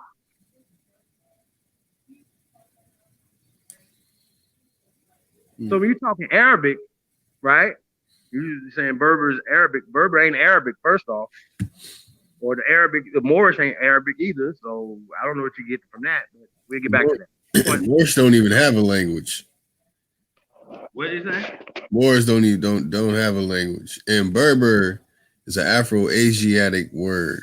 Okay, it's Berber is an Afro-Asiatic word. It's not an Arabic word. Now they try to slide it into the Arabic language, and you can go look up Moorish, and it'll come back as Barbary. But that's what Berber comes from, barber. Right. It's just a variation of it, bro. What the hell? We just did this. We don't never show nothing though. We don't never show nothing though. We just told you niggas it's barbarians, and you said that Moorish means barbarian. It probably do, because the barbarians was black. So they were like, hey, we're gonna call you guys. Would you consider yourself a blackamoor? No, because that's an oxymoron. Black or the black. Bliggity black. I'm black and I'm proud. That's what you're saying. But once again, our nationality, our roots, we are Tanchans of this land that they call America. Period. Can you say that you are native, indigenous, aborigine, or Tanchan to Northern Africa, aka Berberland, aka Barbaria? We just told y'all, because same way that y'all switch up more, then you put U's in there and E's in there and stuff. That's all they did with Berber. Fuck is wrong with y'all? Come on, man. This can't, bro. It's like taking candy from a baby, bro. People be hitting me up like, man, why you beating up on the Moors? What? We just beat up bullies. These niggas is bullies. We not gonna be bullied. That's how that works. And we've been cordial. We haven't said anything slanderous. Berber comes from Barber, Barbary Coast. The Barbary Coast pirates and the Barbary wars and the Barbary slavery, right? That really happened. So a lot of times, the dude that was talking, that was going in on y'all, he don't know his history. The reason why he's a European is because his mama was probably part of a harem, as a slave from Europe. That's what he don't understand. That's how he got created. And this nigga's a mixed mutt. You know what I'm saying? You know how you mix, and then his pedigree all fucked up. We the original. Bloodline pyramid. Fuck is you talking about? Y'all, I can't believe this shit, bro. I can't believe you just said that. Okay, how? Okay. Already told y'all Arabic, Moorish. We just told y'all Berber comes from Barbarian. Berber, right? Very confused. You are confused. Wrench room. Hey man, why everybody be worried about our wrenches? Why y'all? Hey Amara, when you come on home, you gonna get a wrench too. That's how that works. You don't even got a wrench over there at your grand sheet. But you drink feet water, and then you want to talk about us. Now I don't know whether or not you drink feet water. But I'm just joking y'all about that. I'm gonna be real about that. I am joking y'all about that, but that is a real thing. And y'all know it. So don't do it. Don't do it. I'm ready whenever you're ready, bro. I'm gonna keep going in until you flip play. Black is an adjective, more is a noun. That which brought man into existence. And so now, obviously, we're dealing in the realm of mythology. I can't escape that. We're dealing in the realm of mythology, because even what you're bringing up represents the mythology of African people. So if we're dealing in the realm of mythology and we're understanding those mythologies, in reference to mankind, those mythologies speak of man being created, meaning prior to him, nothing like him was formed or made, including his counterpart, which is a woman. So why would the one who created man have a counterpart such as a wife? All right. I'm going to get to your first point, or what you was talking about, because you went to Egypt. I like all that, but we're not talking about Egypt. We're talking about Hebrews and West African culture. So when you spoke about the rematch and what the people is and who they are, the founders of Ghana or Ouagadougou are called the Saniki people. Those are the Mandinka tribe. Those people are they spread from Senegal, they in Gambia, they all through that region. So we know who the people are who founded this. So now to get to the point of the culture. So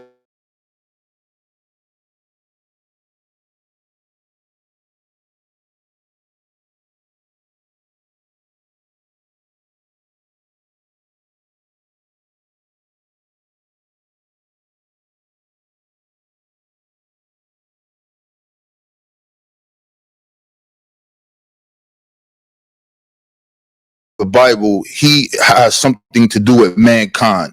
He sends prophets to mankind. People pray, people do these things. With the concept of Naomi and these concepts, they create and then they leave. They have nothing to do with the creation whatsoever.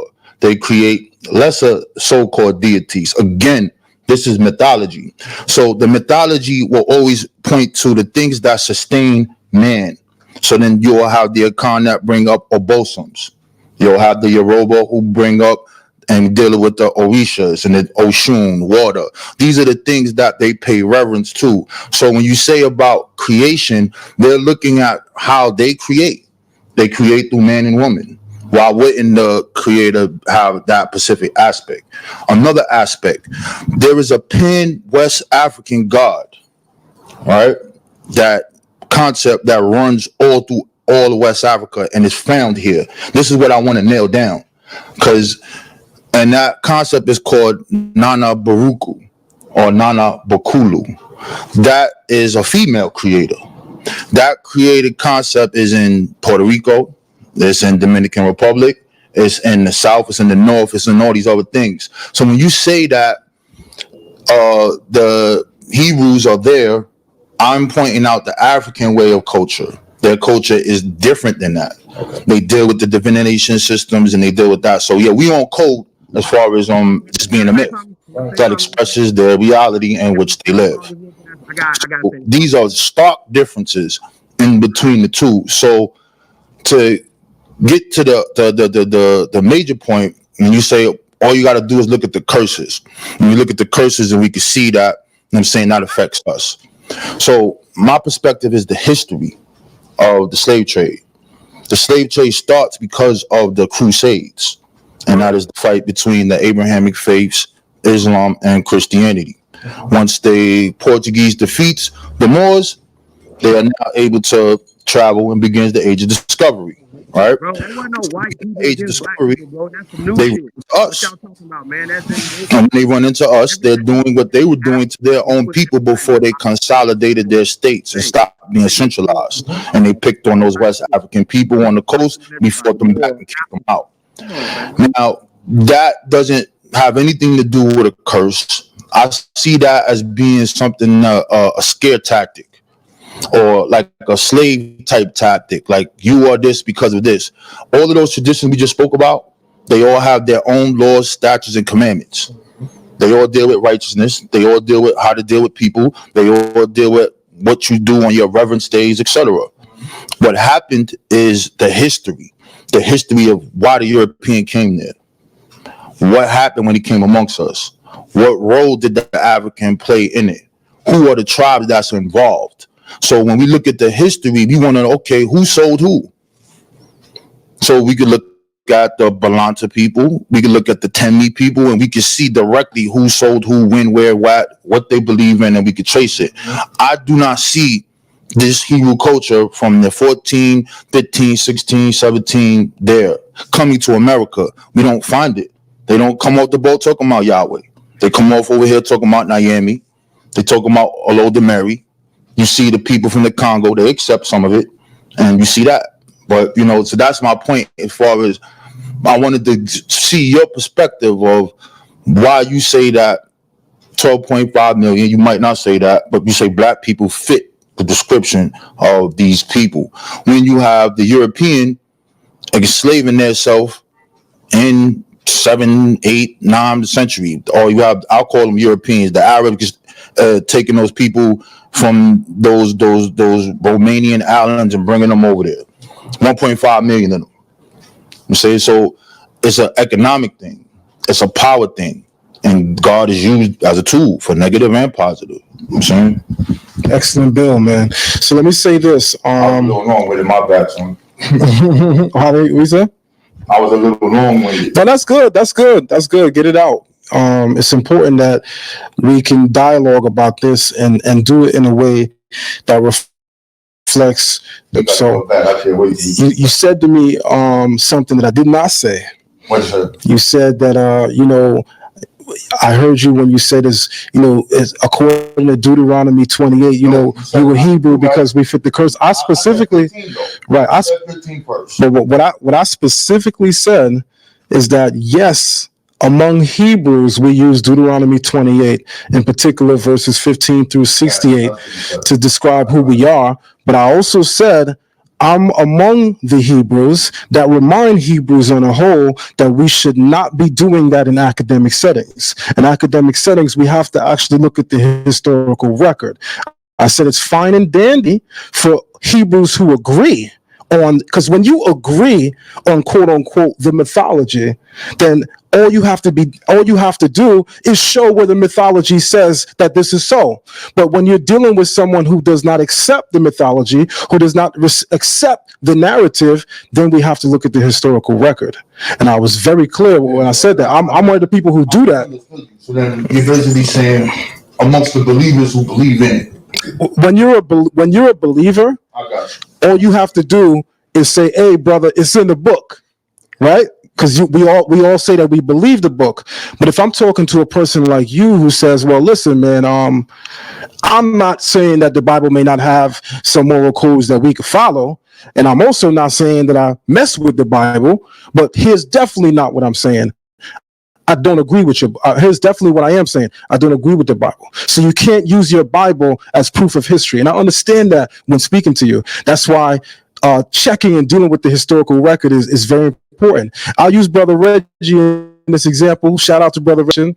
Not only am I aware of the Mandinka period, I do museum tours where we go throughout West Africa. Reggie has actually attended my tour and brought his students on my tour.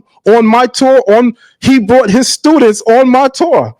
Where we're venturing through West Africa, and to Reggie's surprise, I'm fluent because I always said in stepping on this platform, my introduction to African-centered thought was certainly not the Bible. My father's Rastafarian. As such, they are big on Africa being the motherland and going into African history to trace those lineages, be it spiritual, cultural, or intellectual, and find out how we can use those values to become a better people today. So, you know, like I said, I was raised watching Like It Is. You around my age. I just hit 40 years old last week. All right. So I've arrived, as they say. All right. And with that being said, man, thank you very much. With that being said, that's what happens when you got real people in the room, man. There's no need for all the ego stuff. It's just good people, good spirits. So with that being said, brother, so the Mandinka is what is known today as the Mandingo. Since we're talking about linguistics, we do know that the sound K and G are both linguistically interrelated, hence why Mandinka comes into the language as Mandingo, and that's just a little bit of linguistics. So yeah, I'm familiar with that. I'm also familiar with some of the main tribes responsible for the sale of other indigenous Africans in West Africa. When we go into the Benin Kingdom, in the actual museums, you can actually see, and anybody who's been to the Metropolitan Museum here in New York City, you know exactly what I'm talking about. You can actually see the Portuguese coming into the Benin Kingdom, the Benin at first presenting, as it were, tradable goods without souls, without being, without life, but just tradable goods. And then you can see it gradually developing into trading actual human stock. We were talking about the very first stages of chattel slavery for human beings. So I've been to the museums, I've pointed these things out, I've shown people these truths. But in ascertaining whether or not we're Hebrews, we're not looking for tribes in West Africa that are speaking Hebrew, because we know for a fact that our people have been amalgamated among West African tribes for more than 1,000+ years. Those of us here in America whose family comes from other parts of America, most of us have lost our accents. All my Caribbean brothers that grew up in Flatbush who came from Yard just 20, 30 years ago, they don't speak with the dialect, or excuse me, with the accent that much unless we get around other yardis. It's easy to lose an accent, and it's even easier to lose a language. I know people who came up from Dominican Republic as early as age 12 and 13, and now they're 34 and 38, and they could understand some Spanish, but they don't really speak it like they used to. So I'm not looking for Africans today in West Africa that can speak the Hebrew language as a marker that they're Hebrews. What I'm looking for is what anthropologists look for. I'm looking for material culture. So if we're talking about antiquity, I'm looking for pottery. I was hoping we was going to do with Sumer so we could deal with that heavy. All right. So if it was antiquity, we'd be looking for material culture in the form of pottery. Being that we don't have that today, some of the best ways to ascertain that is the oral traditions, which I love that you brought that up, and the spiritual and ethnic practices, of which I'll speak of right now. One that I know all too well, Obia. So my question for you is, do you know the origin of the term Obia? Where it comes from, what language it comes from, and where's the first time it's coined as being practiced? And the reason why I ask you that is because I know you know it's in West Africa. It's actually purported, and I put emphasis on purported, to be a West African practice. So as such, I would assume you're familiar with its origin. So I want to know from you, what's the origin of the term Obia? From what language does it derive its name? And where is the earliest time period we can see practices of it? All right. As far as the origin of the name, I don't know. That I'll tell you straight up.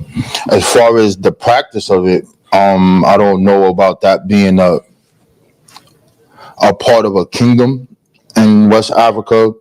I know it as being a part of like a Creole type culture brought through the islands from the mixture of different things, because they're dealing with aspects of voodoo. They're dealing with actual worships. They're dealing with actions of powder thrown in the air. So when you ask that, you can see it in Jamaica, right, where you from, and you can see Queen Nanny, right, and they'll say she was a Obia priest. You see it in the South, right, in Louisiana, right. So you can see that. As far as like from the history I studied on it, it shows that it's a composite of different African traditions brought here in America from that different Africans being together. So like, for instance, right, if we look at voodoo, I know what that is. When we look at that, that comes from, we could break it down to Benin, right? But when it hits Santo Domingo, it's different. It's not the same, because you have these different cultures mixing and matching, and they're adding their gods to the system. Now there's different Laos, right? So then same thing with the Yoruba thing. Like, so you'll have Santeria in Cuba, but in Brazil it's Candomblé. And then you have Native American stuff mixed up with it. I don't remember seeing it as a indigenous Obeya per se, as a part of the kingdom or stuff. I don't remember seeing that. Excellent. So let me say this in a nutshell.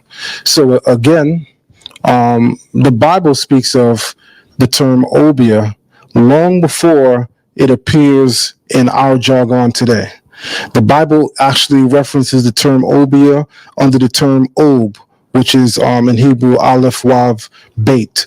In fact, King Saul was said to have visited an Ob woman, Ob Eshet, an Obia woman, and that's the exact way it's described in West Africa when visiting someone who practices Obia. They're described as either masculine or feminine, as the Obia man or the Obian woman. What tribe created Obia in West Africa? Where that come from? Like, where is that? That's what I'm getting to. So the Bible is the very first place to speak of Obia. Why? Because we know the age of the Bible. Any date you want to bring me for the Bible, I'm going to show you right now, is still much older than the term Obia as used in West Africa. So we know where the term Obia is coming from in its earliest beginnings. It actually originates in the Bible. King Saul is said to have visited an Obia woman, the very same jargon or terminology employed in West Africa for describing someone who practices that particular ritual. Aside from that, you spoke of How do we know we're Hebrews based on history? Well, when we talk about the slave trade, we're talking about circa 1400s. European like to say 1619. We know he's full of it. We're talking really about the 1400s, which is the Portuguese involvement where it really begins. The generic slave trade, yes, it begins to flourish late 15s going into the 16s. But in honesty, those who do the history, slavery, chattel slavery really began in the 1400s. 700 years before the 1400s, you have a black woman who's a queen. Her name is Queen Kahina.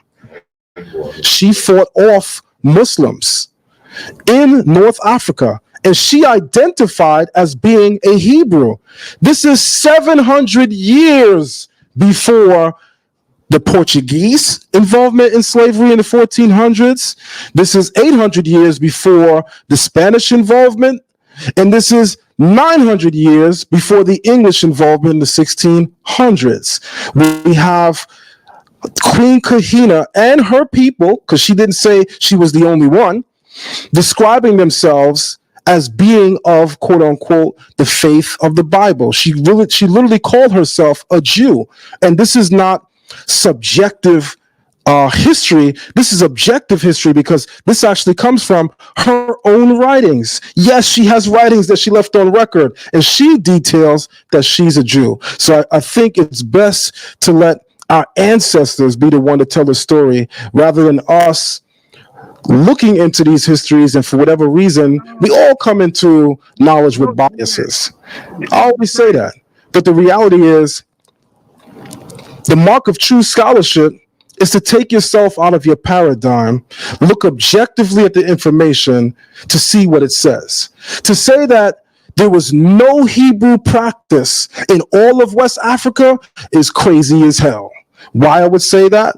You have Oliada Equiano, who self-described that the very same practices he observed, not he heard, he observed, not he read in a book, but that he observed while living in West Africa among other West African people that got Brother Garfield impeached by Dr. Reggie. When Garfield tried to bring out misinformation on Oliada Equiano, just because he wants to make the Hebrews look bad, he went so far as to discredit this man's story and to turn history into mythology, which that's a problem. We gotta lie.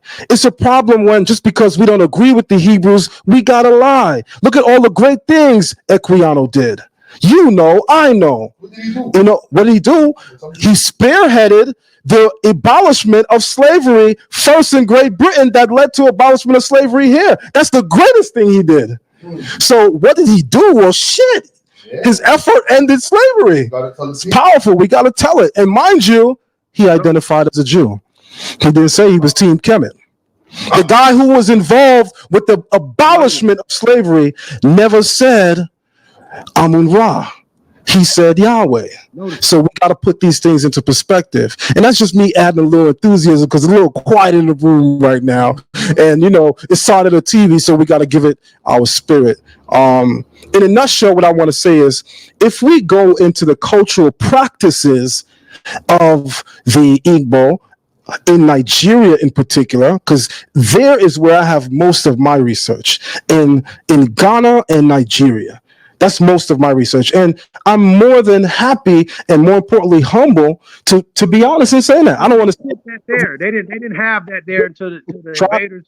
I speak for my religions there, whether it's Christianity, whether it's motherfucking Islam or Judaism, period. Don't do that. That's what these niggas be doing. History. We do know that there's not one ethnicity that comes together to form the peoples of Ghana.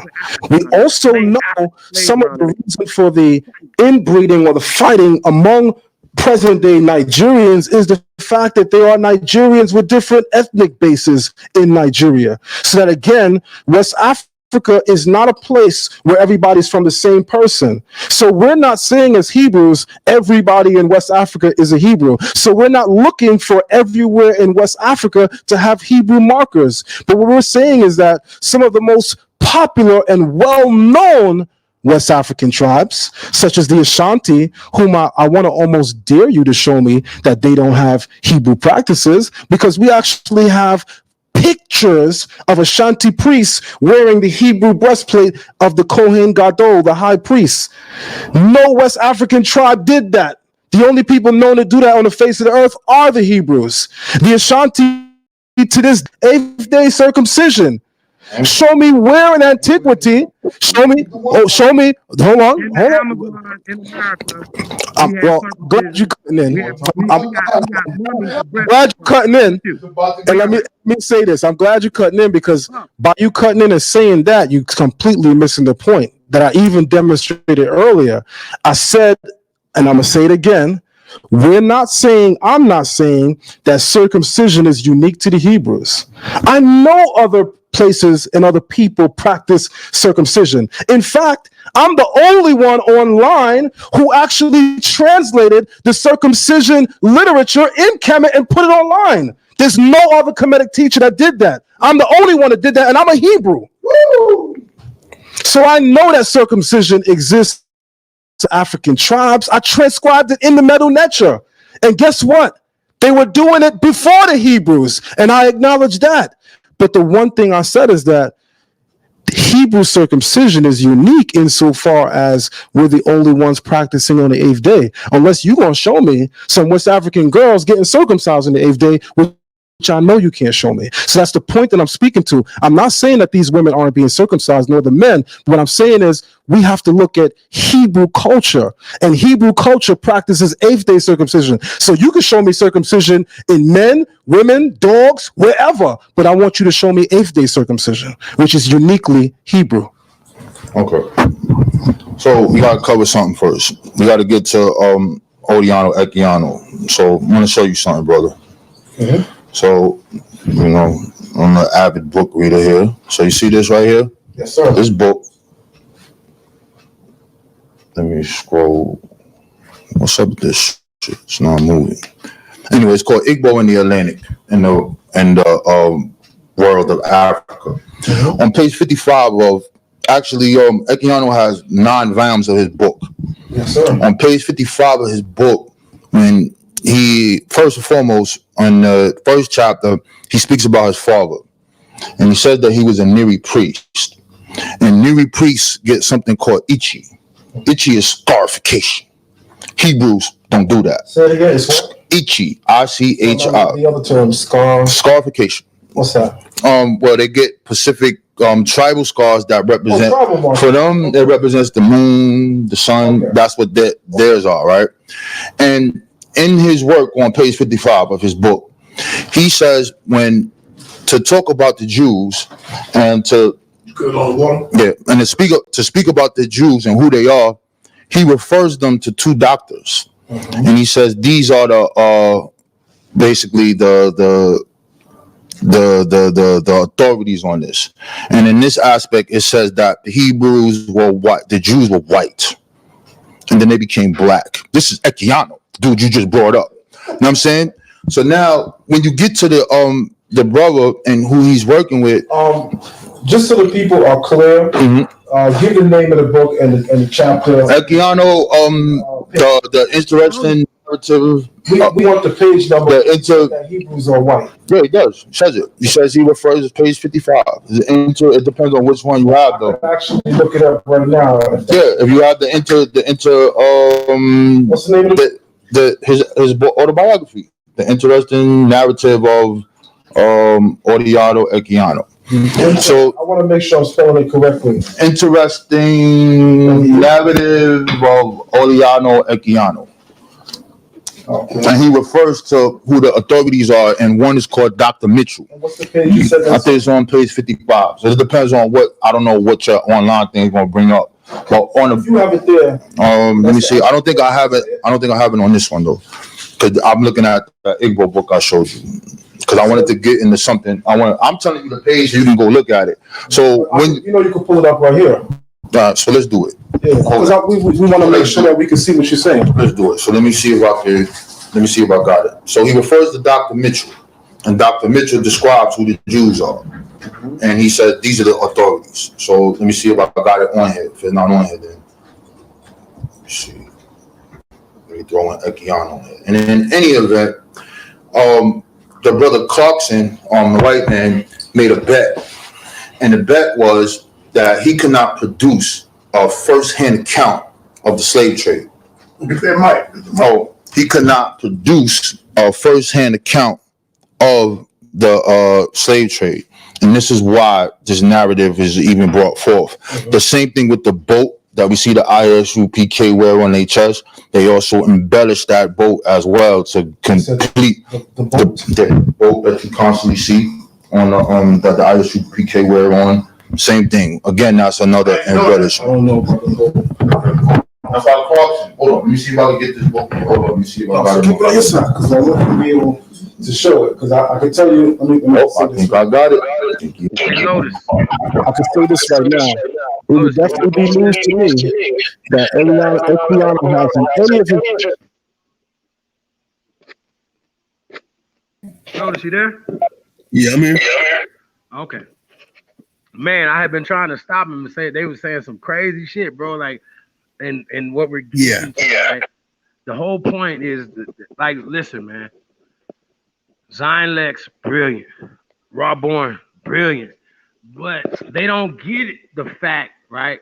They both have a belief in a religion, right? And they're trying to fit that square peg in everything. You know what I'm saying? The rectangle holes, the circle holes, everything they trying to just fit that in there every time, and it does not fit, bro. Y'all, and they always going off of time periods that are given to them. Why?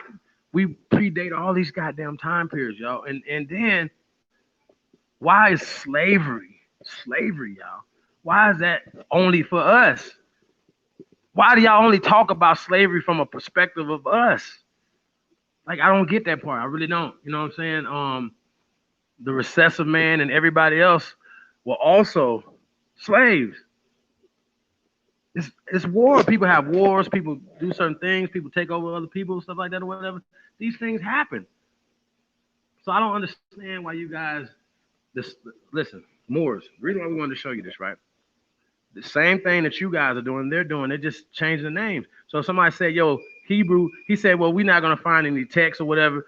Right, you're not going to find none over there that predate them bringing it to them. This is invader stuff. They didn't have these religions. Now, when we're talking about Paleo-Hebrew, the actual writings come from America. We talked about breastplates. We just pulled up some people in North America, and they find these breastplates on them and shit. What are y'all talking about? Can y'all find this in West Africa? No, you can't. You can't find it in North Africa. You can't find it in Europe because it's in America. See, I'm talking about Jerusalem. Remember, Jay didn't exist. So what are you talking about? So this is what we're talking about, man. Like, your belief systems, it's interesting because Zion said that, you know, when he's talking to somebody that doesn't have a belief system, right? He has to talk differently. Why? You can't use mythology as a historical, like, yo, all this that y'all talking about is mythology. All of it. ALL, all of it is mythology, and that's what y'all not understanding. That's what we got to get back to, like, to just the understanding, y'all. Like, come on, bro. This shit crazy as hell, man. Yeah, I don't even know if I want to watch some more of this, bro. This shit get crazy, y'all. I'm starting to feel crazy as hell. These niggas is lost it. Real shit. Shout out to Shataya Bell in the building. Peace of the God, man. Testing. How we sound? We got Copper Color Soldier in the building. Salute, soldier. I have to admit, I love it when wannabe Africans say African words with conviction.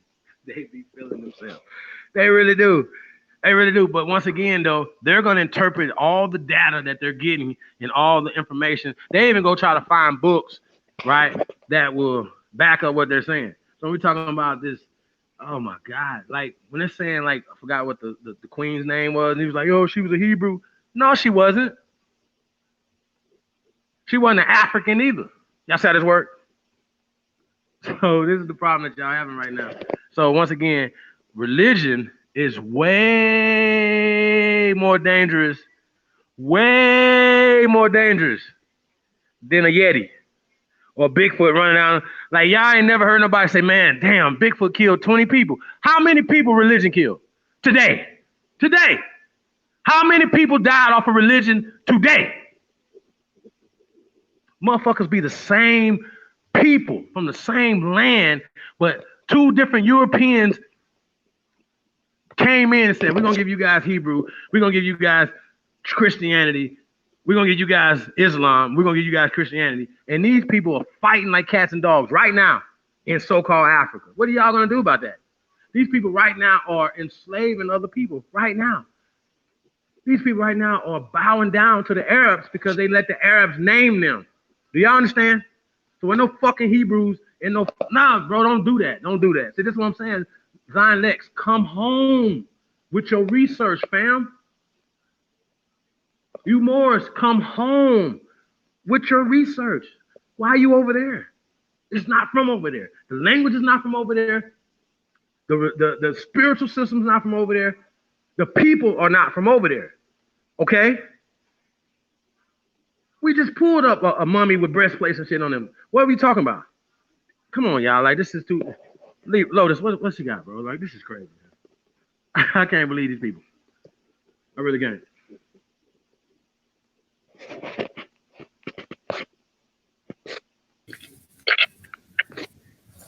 Yeah, it's crazy. Man.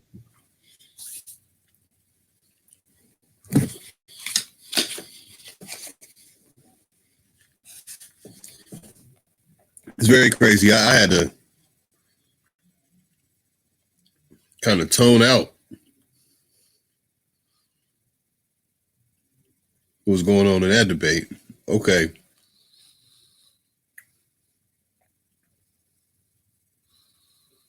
Yeah, it's really not a debate, actually. You know, I don't even know what they're talking about. It sounds crazy to me.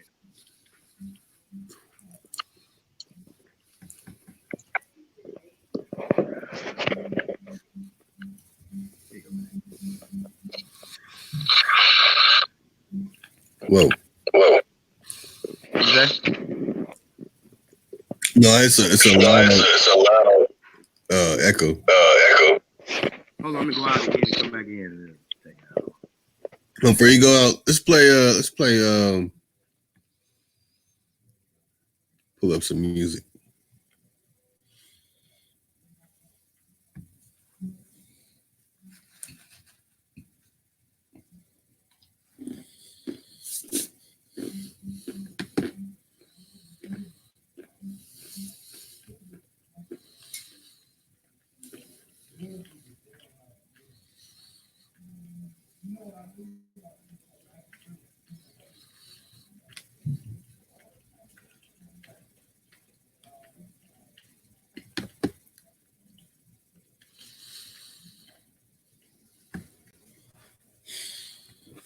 Let's pull Chief back in.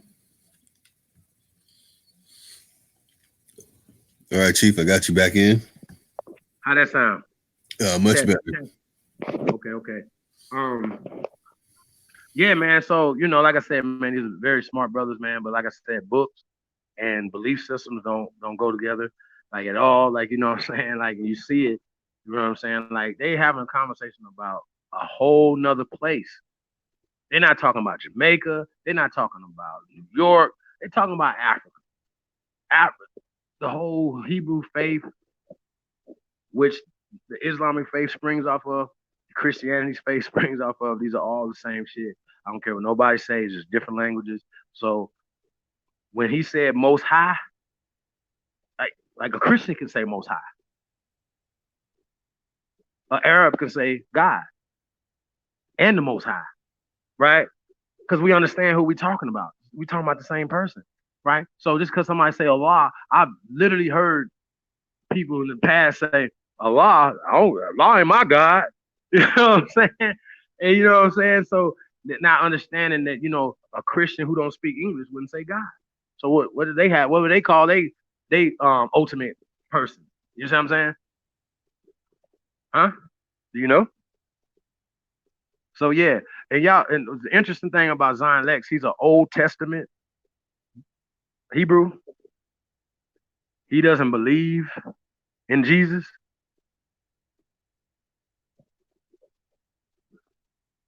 Y'all get it?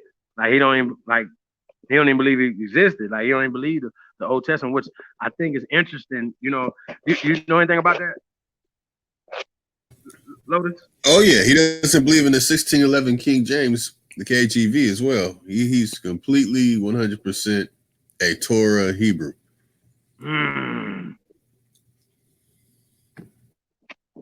So what Torah did he use?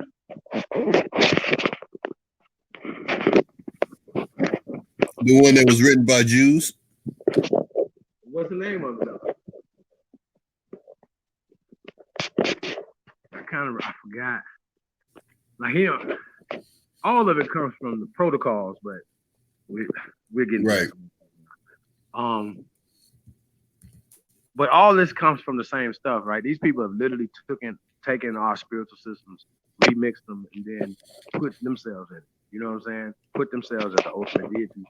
And they can paint a picture so well in your mind that you literally, no matter what logic mean, like, oh, in the desert during this time period, these people was running around here pale.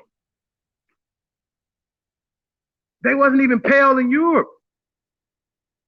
So what are y'all talking about? Like, this is the problem that you're having.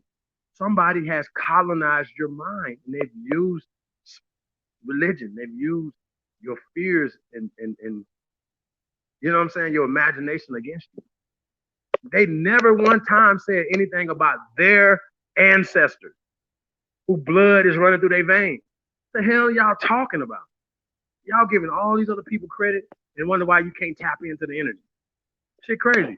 I heard this Umar say some crazy shit like, are we going to lead the people? We're leading. You're in here right now following, sir, ma'am. Omara, that don't make no sense. Mo, that don't make no sense at all. Come on. Y'all got Donald Trump leading y'all, Kanye West leading y'all. Really? So yeah, why not? How about that? You're crazy. And what happened to Mos Def?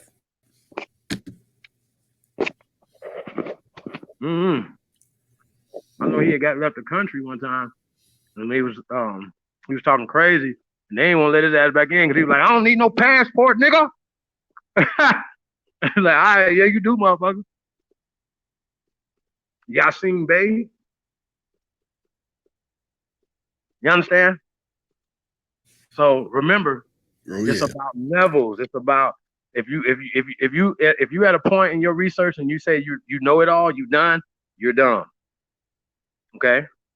Information is always moving. It's always, you get new stuff. So once you have a belief system, even when you hear the new stuff or you actually see it, right? Because even if we pull out books and we do all that, you believing ass niggas believe that's the book of the devil. You be like, hey, they just pull out a book. That's of the devil. We can't believe that book.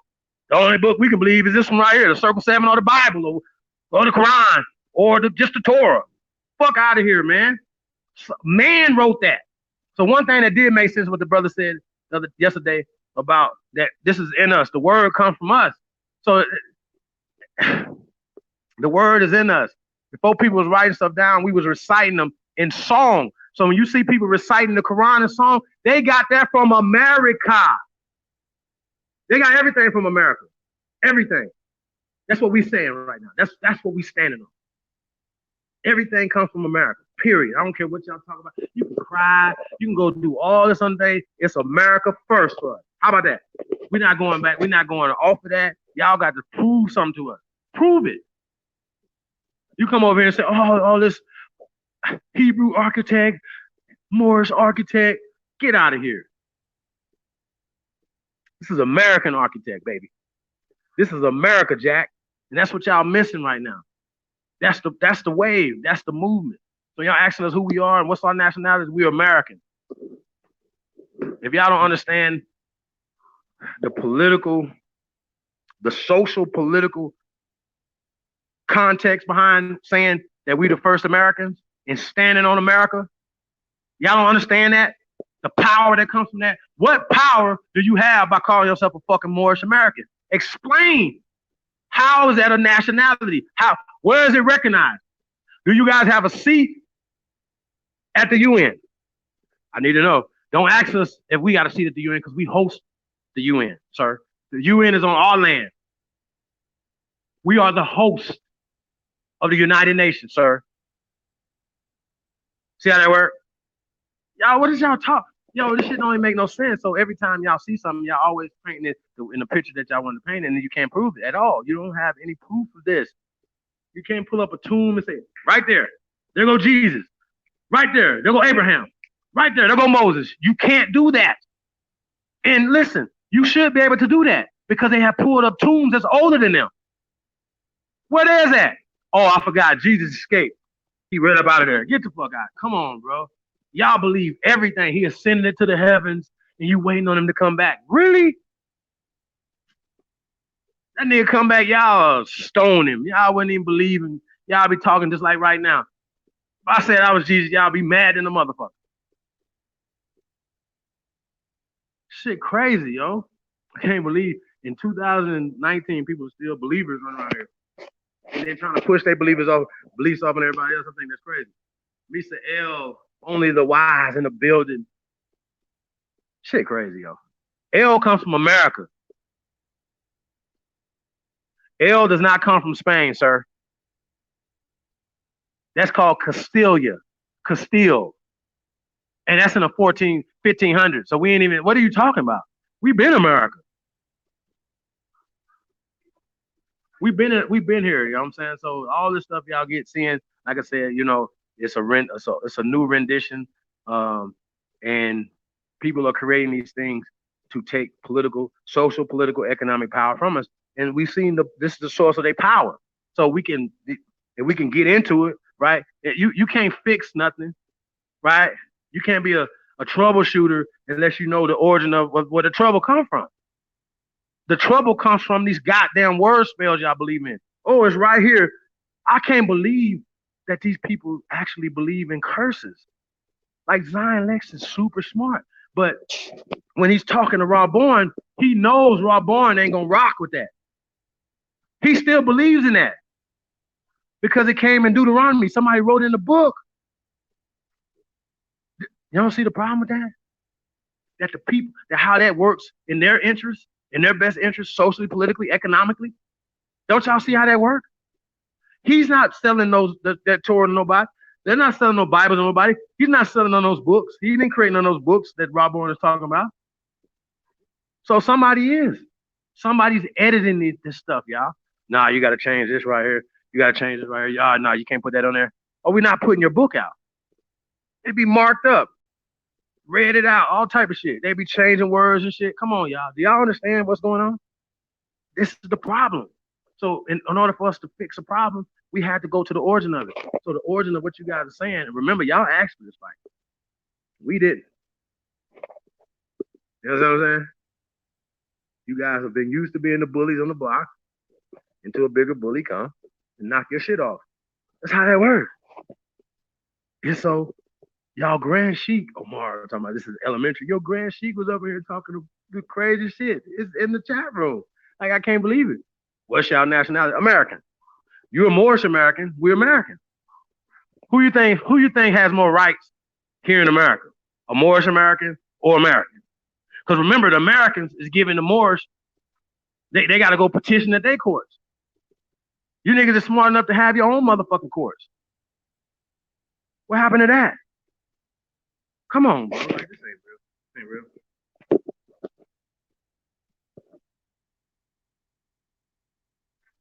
Hey, no, I actually got a video that I want to play right now. Bro, we don't even get into religions though, B. Like, cause it's a divisionary thing. Like, our mission don't have nothing to do. Like, you could be whatever, and we can still build. You know what I'm saying? It has nothing to do with anything. So we don't. I used to bang on religion all day. And that's the whole problem that they got. I'm not trying to bang. I'm not trying to do none of that on people that are still on a spiritual journey. You understand what I'm saying? I might stump your growth. You understand what I'm saying? All I could do is just, if somebody asks me a question, somebody come with a personal question, I'll address it. But I just shout out to King Raw in the building. Yeah, but that's the reason why I beat Lewis Jones in the building. Peace to the guys, man.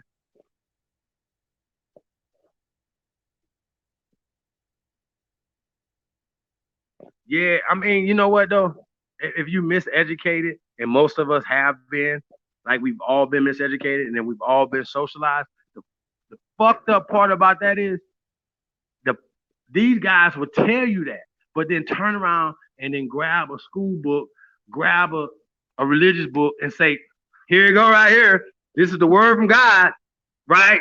Whatever your God, like whoever wrote these books, that's your God. That's who's binding your fucking mind. They're binding you. You are you are shackled in your fucking mind off this stuff. I don't care how brilliant you are, how strong you are, it makes you weak. It makes you a slave. That's why y'all sit around and talk about slavery all day. Like it's that's the only thing that defines you. Oh, that's another thing that dude said, El Malaki said in the chat. He was like, don't be mad because you motherfuckers ain't never accomplished nothing because you're just lazy and all that. See, those are all eugenic, racist, prejudiced talking points that he needs as a recessive man, right? He needs to be able to spew that. Okay, to make himself feel better. We don't have to put nobody down to make ourselves feel better because we know what we brought to civilization. Last time I checked, I've never heard of anything being created, invented ever from Morocco. Ever. I'm not saying that they don't have inventors, y'all. I'm not saying that, right? But right now, motherfuckers are not blowing out candles. They got electricity. Guess where that goddamn electricity came from? America. Also, that fool was on some type of device to be able to say something in the comment section. They didn't make that in motherfucking Morocco or Egypt. Show us some motherfucking respect. That's what y'all gonna do. So that's the thing. So when a dude like that, all y'all could do, y'all couldn't even say. Sheena Miles had to say something. You niggas didn't even put up a fight. That's how shows how much cowards you niggas is. That man was in there I'm talking crazy. Bro, crazy. I wish y'all please put that back up so the people can see that. Damn, I should have screenshot y'all. It was so long, I would have had to do it like 2 or 3 times, right? He was banging. Sheena probably know what I'm talking about. She had to check his ass, you know what I'm saying? They didn't. They just blocked his comment. That is the weakest shit ever. What about coming with that bullshit over here talking about the Indians and we enslaved? We gonna burn his ass down. We're gonna put that motherfucking mutt in his motherfucking place, nigga. What the fuck is wrong with you? You are not the original. We are. You are the mutt. A mestizo. Shut your motherfucking mouth. El Malaki. Fuck is wrong with you? And you don't want us to come over there. We'll take y'all shit over, nigga. Fuck is wrong with you? Talking about we're warriors. Like we the best warriors on the motherfucking planet. Period. We the best fighters on the motherfucking planet. Period. That's why America is greater than Morocco, motherfucker. Fuck is you talking about? But y'all didn't do none of that. Y'all want to go fight your brother instead of the motherfucker that got your homeland bound up. You can't even go over there with that bullshit. Like, we got to leave our hats at home. If we go to Morocco, we just got to be tourists because we can't go over there acting like we some Moors. Fuck is wrong with y'all? Nigga, we wear our feathers high everywhere and ain't nobody gonna do shit to us. That's how that works. This shit crazy. I can't believe these niggas, man. Hey, Lois, you got that video? I don't know if I emailed it or texted it to you.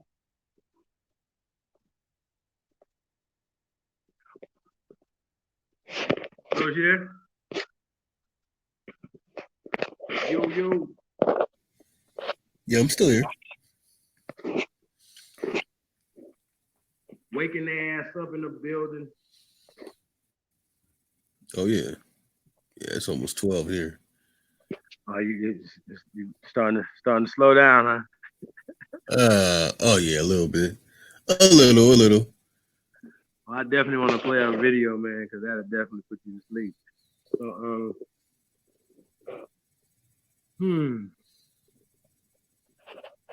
yeah, we had to do a part 2 to this, man. It was religious stuff, man. Chat wilding out, man. The olive niggas. Mm-hmm. Slave selling Negroes. I mean, yo, man, they were talking about slavery. That was the video I was talking about, right? Because slavery is so, we're talking about the Arab slave trade, stuff like that, or whatever. People went to war. So when the Arabs came through subjugating people, they were going to war. Yes, they were making people eunuchs, meaning they were cutting their Johnsons off, right? Oh yeah. Yes, they did that. Okay? Yes. So you guys would be the eunuchs. Okay? Yeah. You guys will be their workers. Yeah. Okay? That's just what it is. They loaned you niggas out to fight for other kingdoms. For these Europeans, because they couldn't fight. They didn't have the numbers. Y'all act like they're not even a majority now on the planet. So 1,000 years ago, 2,000 years ago, they was even less of people on the planet, dumbasses. That doesn't make any sense. So when they talk, they're taking the Britons, the Romans, the Greeks. These are all brown people, period. I don't care. People be talking crazy to me. I'll be like, I don't care what you're talking about. I actually don't care. You believe in Ben-Hur. You believe that all these people's crackers. That's what you believe. That's your problem. Because you believe the hijack. Oh, here's a picture right here. Listen, dude. Caesar Borgia painted a picture. Leonardo da Vinci. These people got painted. Caesar Borgia got painted. Y'all understand what I'm saying, though? Leonardo da Vinci painted paintings. They said, well, we're gonna make God look like this in the 16th chapel. Really? Where did that God come from? What do the original people there in Italy look like? So these are the issues that y'all are having when y'all talking to us, because y'all haven't done real research, because you're only stuck in the box that you're in. Your mind doesn't allow you to step outside that box. So when you say Berber's Moorish, you're never going to find that anywhere, nowhere, ever, to be able to back that up. So when we say that Berber comes from Barbary, you'll be like, oh no, Chief. Yes, it is. It does. I don't care what you say. So what you can do is debunk me, like we do you. That's what y'all can do. Debunk us. D. Brown in Brooklyn. Oh, that's Mr. Brooklyn. Shout out to Mr. Brooklyn in the building.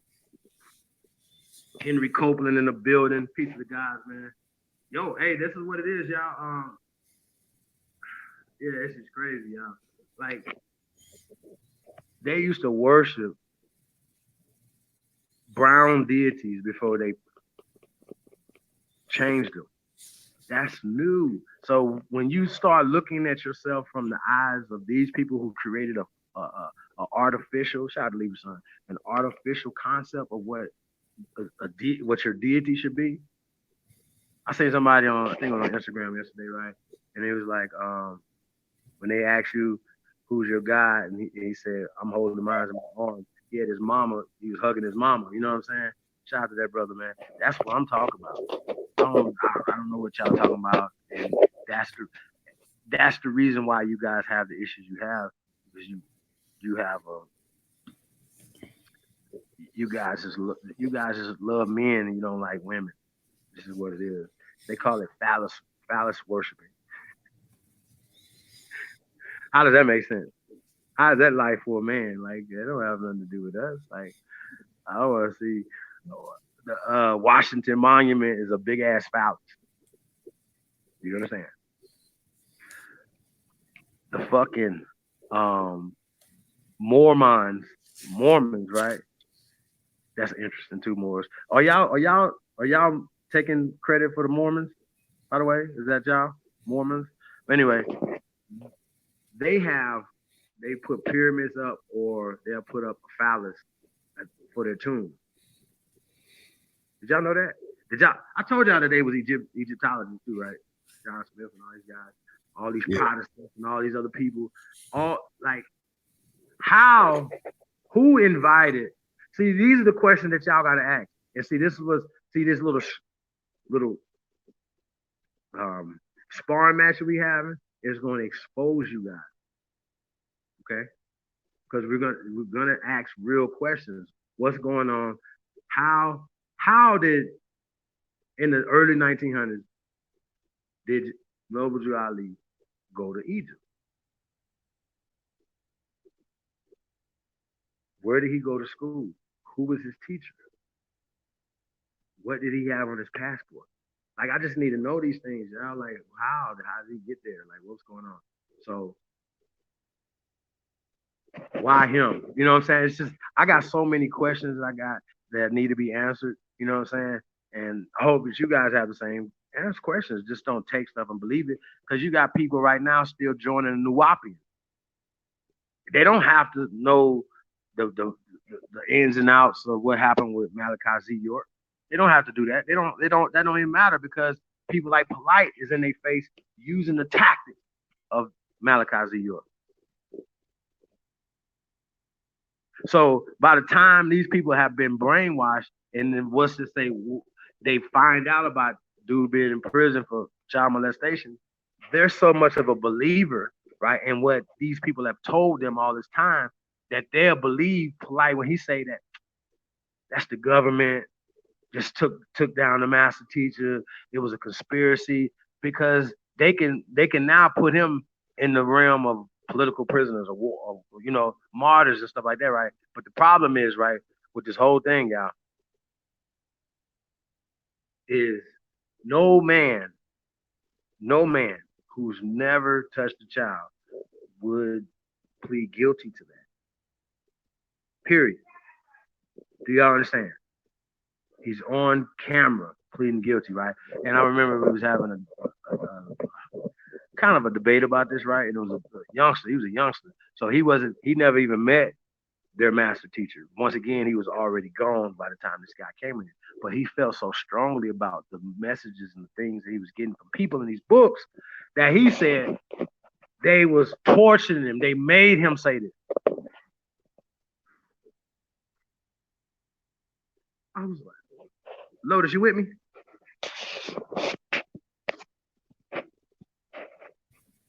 Yeah, I'm with you. I'm trying to put up the video. Yeah, I can't find it. You can't find it?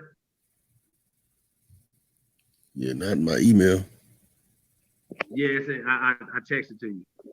Hold on a second. Yeah, because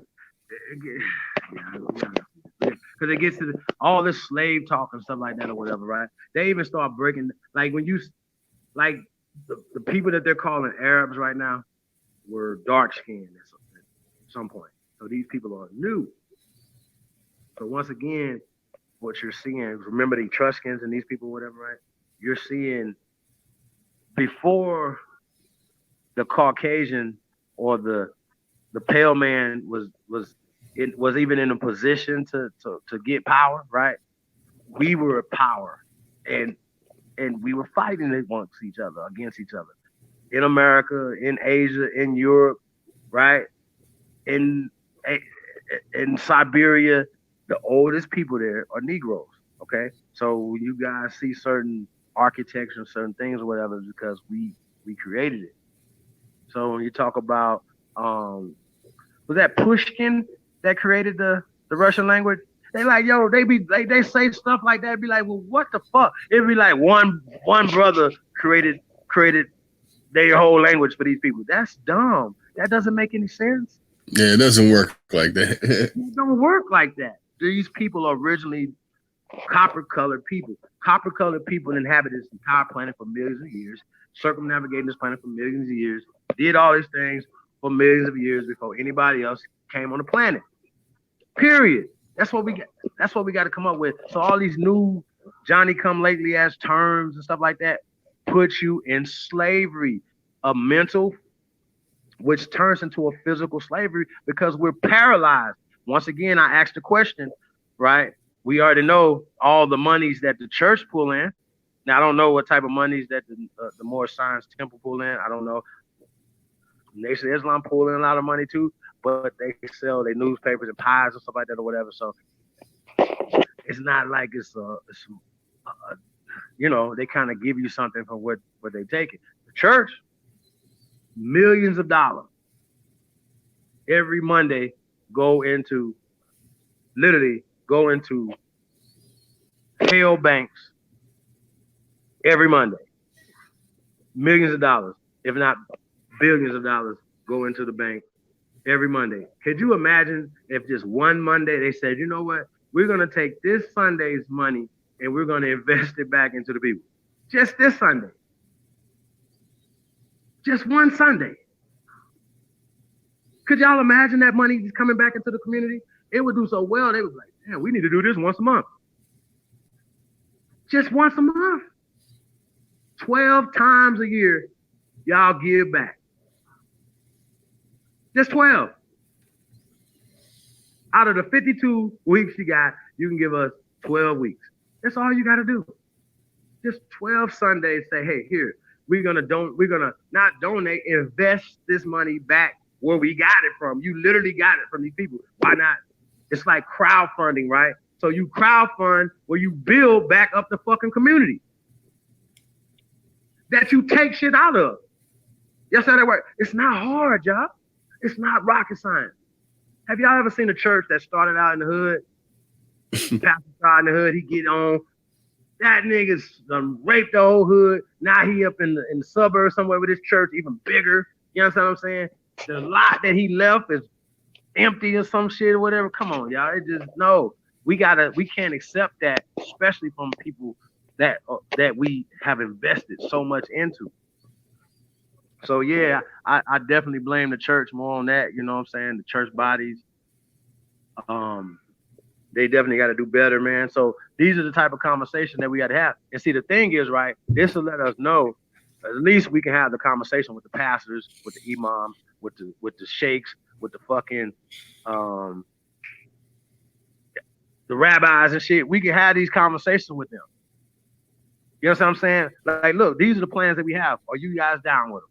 If they say no,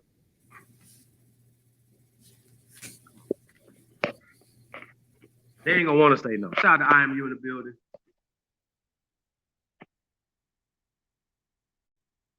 He said, MICS, that's mental incarceration control syndrome disease. Trademarked by IMU. Yeah, man, y'all gotta come on, man. Y'all gotta give us something better than that. You know what I'm saying? We talking about enlightening and uplifting our people. This ain't just okay, man. That we gotta push this you know this system on our people when we know that this system was one of the most destructive, literally destructive force that has ever hit our community. Notice how we not even talking about the Yeti no more? Like Bigfoot don't even, like, come on, bro. Like Bigfoot ain't killed nobody. You know what I'm saying? Like, you ain't even heard of it. Like, now, there's also another video where the little boy was like, yo, he was 12 years old, and he said he seen a Yeti like 20 feet from him, right? And he was like 9 foot tall and shit, you know what I'm saying? He said he thought he was gonna die. You know what I mean? But the thing just went on about his business. I've heard that before. Shout out to Reginald Green. Reginald Green said he's seen something too before, but he was a little boy, you know what I'm saying? I can't knock that. I can't even, but if people would have been like, man, we found people with their arms tore off and shit. You know what I'm saying? You'd be like, well, damn, yeah, the Yeti be fucking people up, right? Nah, ain't nobody never got hurt by no Bigfoot. Nothing. Not even in that motherfucking beef jerky commercial. The motherfucking Bigfoot is all cool and shit, be playing with people and stuff, you know what I'm saying? So you follow me? They be playing pranks and shit on him. Hold on a second, Lotus. I'm about to find it. You sure you want to play this video?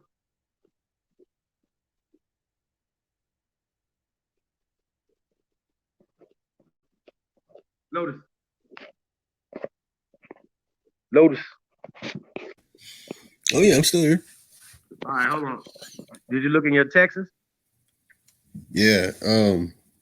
What's the video called? Because the last one I have is the Morocco Missouri Stone, and I saw Bigfoot. It's before that one.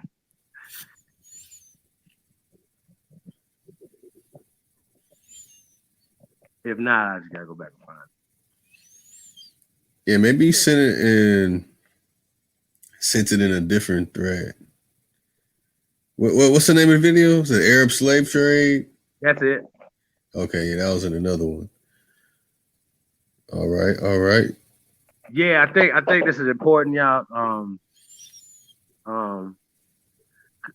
Cause this is what we dealing with. So you know what I'm saying. When I see this video, I thought it was kind of interesting. So I think we can kind of give us a visual, and we can come back and talk about it. It's not that long either. But it kind of breaks down some of the stuff, and then just look closely at the depictions that they're talking about when they're talking. When they showing renditions or showing pictures, just look at the pictures. You know what I'm saying? But when you go to Wikipedia, and they be like, "Oh, the Sultan of blah blah blah," and then you go to him, and the dude is literally a Caucasian, literally. Like he's not even like Arabized. You know what I'm saying? Like he's not even an Arab. So y'all gotta understand that somebody has put their mind into something. Even when they talking about Constantine and the Council of Nicaea, somebody will say some dumb shit like, well, the Pope back in those days was black. Everybody was black. Everybody was copper colored, bro. Everybody was carbonated. Let's say carbonated so everybody can understand. Let's go with that one right there. Carbonated. The carbonated man was on the planet first. The carbonated man was everything first. The carbonated man was Arab first. The carbonated man was a Jew first. The carbonated man was a Christian first. The carbonated man was everybody. Fuck. We were the first samurais, the ninjas, so on and so forth. We were everything first, bro. So when the shit y'all saying, man, it just don't make sense. In reality, historical, math, science, nothing makes sense what y'all talking about. You have a belief system. Now, what I've seen, Rawborn, just leave. Zion Lex was getting at him. So Zion Lex is the dude's cold now. He's definitely not no punk. And Rawborn's trying to come up, he's trying to do his thing, whatever, but you can't be in a debate and be like, I don't know.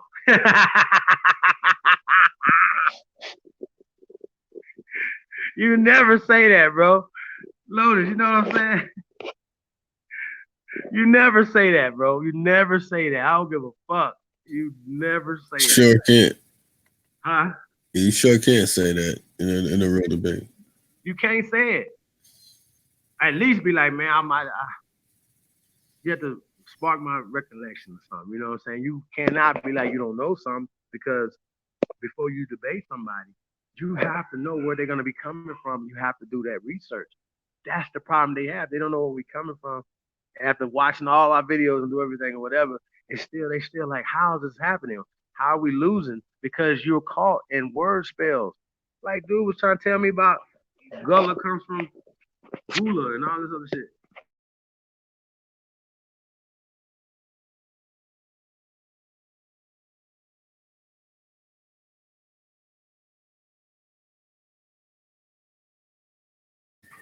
All right, let's get into this video.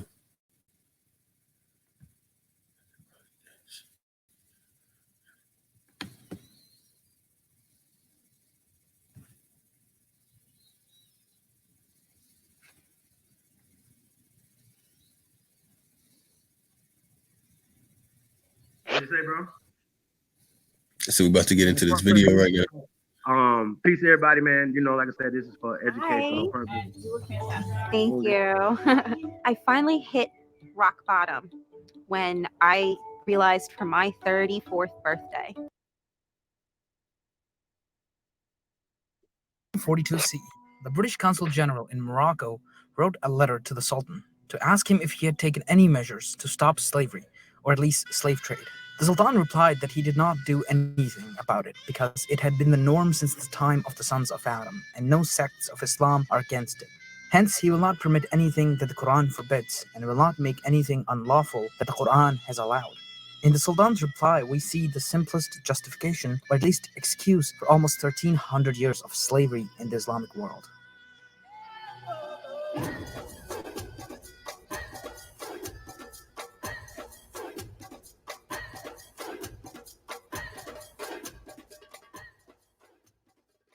This video is part of a bigger collaboration between various YouTube history channels on the topic of Africa. Don't forget to watch the video before this one by Stefan Milo on the Swahili culture. First of all, I've chosen to call this trade the Arab slave trade because Arabs were a key part of this network. Arabs weren't the only people involved in this trade, but still, most of the rulers and raiders involved in the process were Arabs. Most of the important markets were in Arab cities as well. I didn't call it the East African slave trade because it wasn't just done through East Africa. Other trade routes were involved as well. Slavery was already practiced in Arabia and most of the areas that the Muslims conquered in the 7th and 8th centuries. Islam did not abolish slavery, but some regulations were set which were increased upon by the caliphs. There were 4 ways someone could end up a slave. First, a child born to slave parents was a slave. Secondly, someone captured in a jihad against non-Muslims could be made a slave. Third, a slave could be purchased. Or finally, a slave could be given as a tribute. The people living under Islamic rule, Muslim or non-Muslim, could not be enslaved unless they rebelled, or they helped an enemy of the state. Bernard Lewis writes, slaves were excluded from religious functions or from any office involving jurisdiction over others. Their testimony was not admitted at judicial proceedings. In penal law, the penalty for an offense against a person, a fine, or bloodwit was for a slave, half of that for a free man. While maltreatment was deplored, there was no fixed penalty. In what might be called civil matters, the slave was a chattel with no legal powers or rights whatsoever. He could not enter into a contract, hold property, or inherit. If he incurred a fine, his owner was responsible. He was, however, distinctly better off in the matter of rights compared to a Greek or a Roman slave, since Islamic jurists, and not only philosophers and moralists, took down accounts of humanitarian considerations. They laid down, for example, that a master must give his slave medical attention when required, must give him adequate upkeep, and must support him in his old age. If a master defaulted on these and other obligations to his slave, the Qadi could compel him to fulfill them, or else either to sell or emancipate the slave. The master was forbidden to overwork his slave, and if he did so to the point of cruelty, he was liable to a penalty which was, however, discretionary and not prescribed by law. A slave could enter into a contract to earn his freedom, in which case his master had no obligation to pay for his upkeep. While in theory the slave could not own property, he could be granted certain rights of ownership, for example, for which he paid a fixed sum to his master.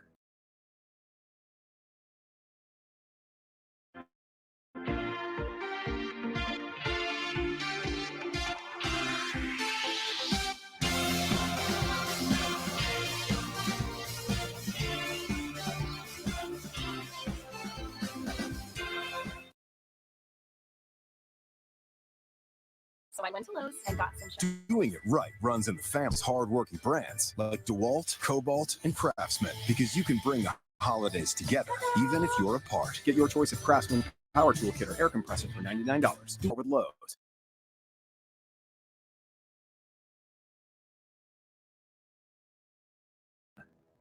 In the Islamic world, various ethnicities were enslaved, not just people of African descent. In fact, they were all considered to have their own advantages. Ibn Batlan, in his handbook, tries to characterize them.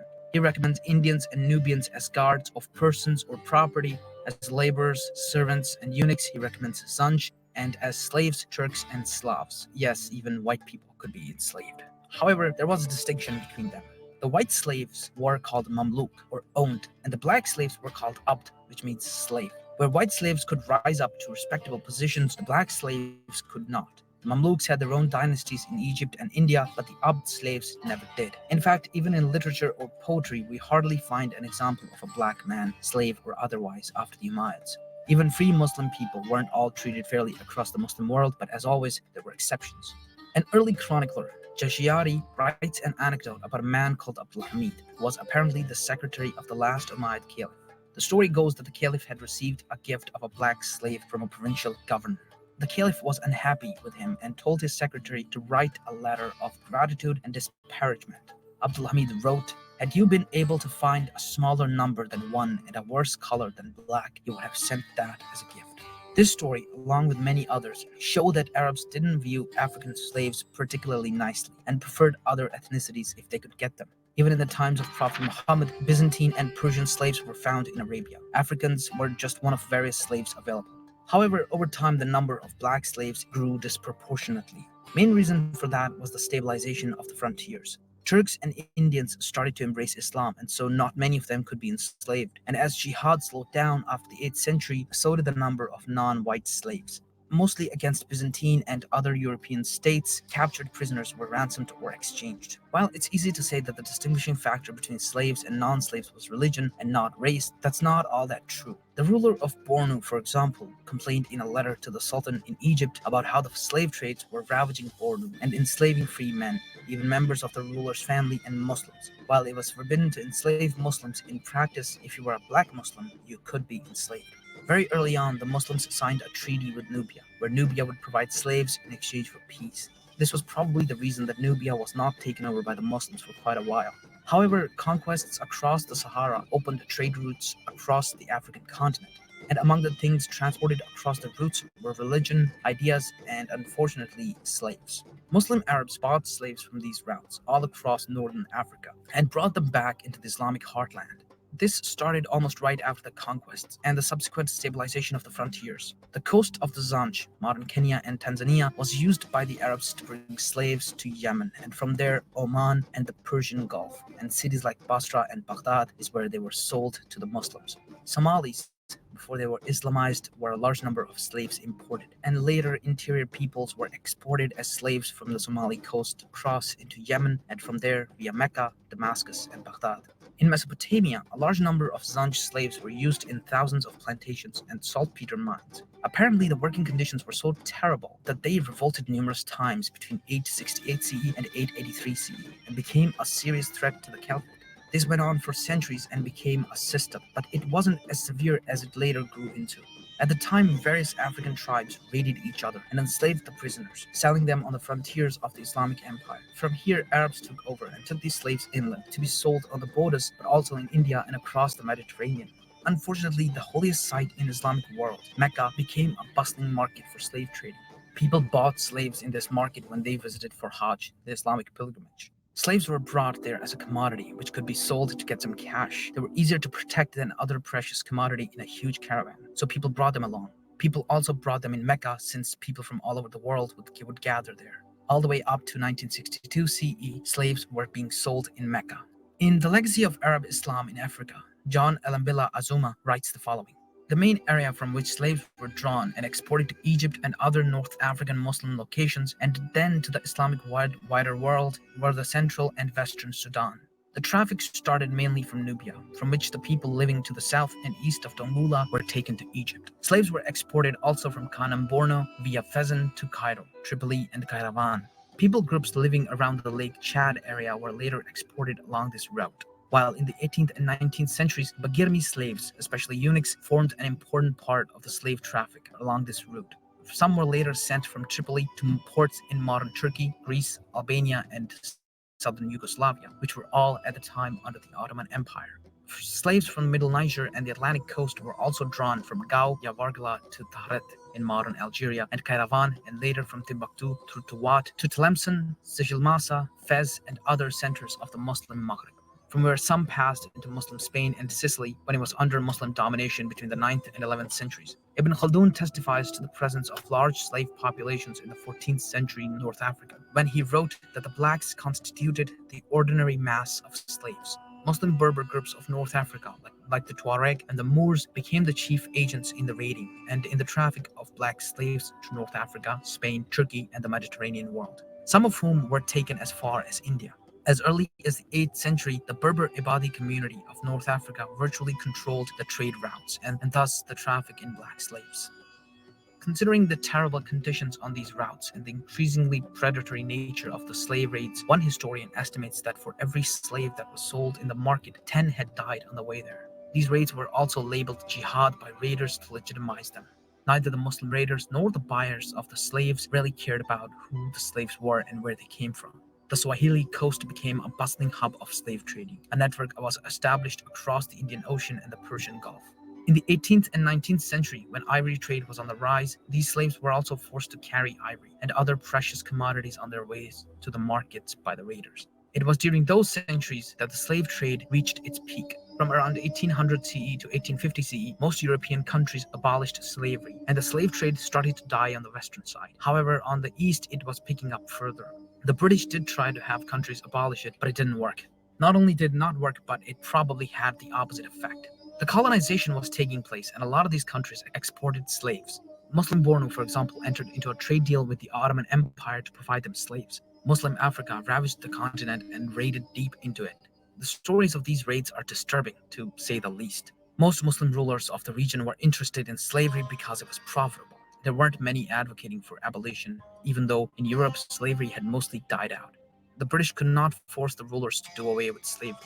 However, by the end of the 19th century, Africa was almost entirely colonized and the slave trade was put to an end. Muslim states of Middle East were breaking into chaos. The Ottoman Empire was the sick man of Europe. The Europeans were isolating countries that still practiced slavery. All these factors combined put a slow end to the slave trade by 1950 CE.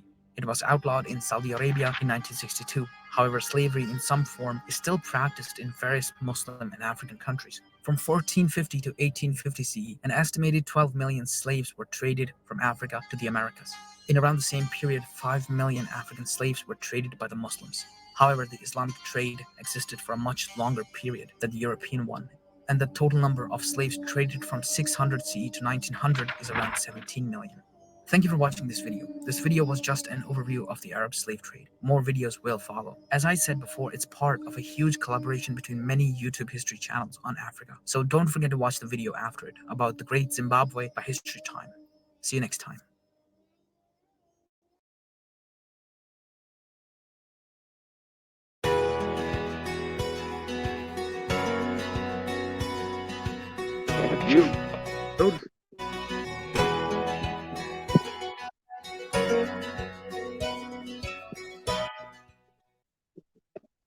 I might just have to travel.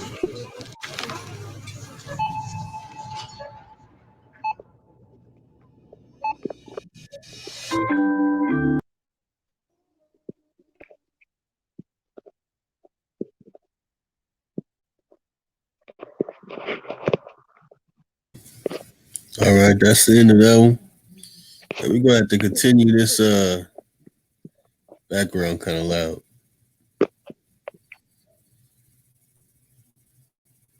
Yeah, we have to continue this one on part 2. Yeah, I'm about to be out for the count.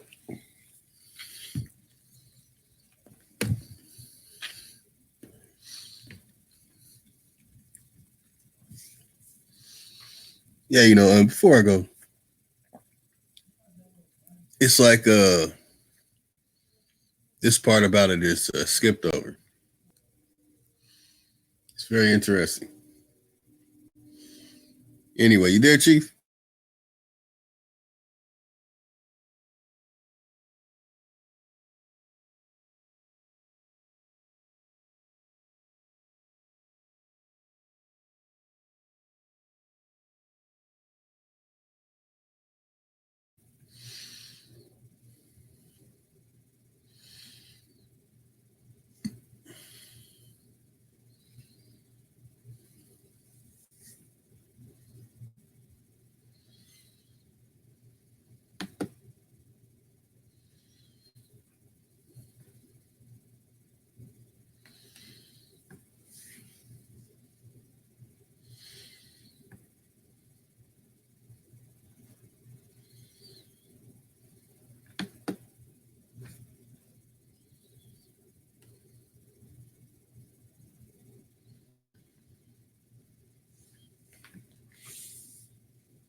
Hold on, y'all. Pulling up some more My OG.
Trunk rattling.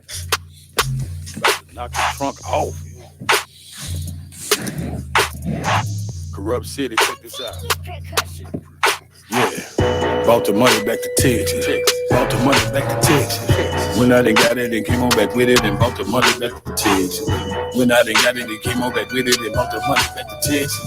Bought the money back to Texas. Bought the money back to Texas. I bought it right back to Texas. I bought it right back to Texas. Look, we went to Alabama and Atlanta, then we bought it right back to Texas. We went to Mississippi and Miami, then we bought it right back to Texas. Look, bought the money back to Texas. Bought the money back to Texas. Look, I bought the game back to Texas. I bought the game back to Texas. Oh, yeah. I'm about to hop off an exit. I'm about to drop off a message. Oh, yeah. Original Purple Panthers, we the opposite. You can't do nothing but respect it. We about to do something epic. Can't do nothing but accept it. Pop up when you least expect it. Pick up the money, collect it. Yeah. Pick up the money, collect it. Yeah. I just been sitting back and watching, waiting, contemplating when to connect it. Got it perfected. I refuse to be neglected. I refuse to be rejected. Yeah. We got this Texas stay up in the lock and your bitch aren't really protected by the same niggas taking bricks and making zips and making flips and taking trips across America, hopping in the states. No, you won't see this on Netflix. I'm trying to snatch all the commas. Look, I'm moving past all the drama. Look, I'm getting cash all the summer. Look, I got some ass from your mama, ask your mama. Say you like Cali drove, got the best of the OG that Cali grow. Always stay in contact with my Cali hoe. I do business with killers I barely know. Got a 223 in the Cali coat, but it still is some places I rarely go. Look, I might just go buy some Balenciaga, but you rarely go catch me at Bally's though. Coming straight out of Texas, bought the money back to Texas. Bought the money back to Texas. When I done got it, they came on back with it and bought the money back to Texas. When I done got it, they came on back with it and bought the money back to Texas. Bought the money back to Texas. Bought the money back to Texas. I bought it right back to Texas. I bought it right back to Texas. We went to Alabama and Atlanta, then we bought it right back to Texas. We went to Mississippi and Miami, then we bought it right back to Texas. Bought the money back to Texas. Bought the money back to Texas. Just so the group can shot. I make a coochie slap. Most guys usually top it. Just call me drippy low. But my pocket usually stock. Police can usually stop. Try to confuse me with pop. OPC that in the posse. Blue and red mixed together in the copy. That's a real 59 at the cocky. And the Nikes on low Illuminati. I'm trying to monopolize the whole internet like Mark Zuckerberg.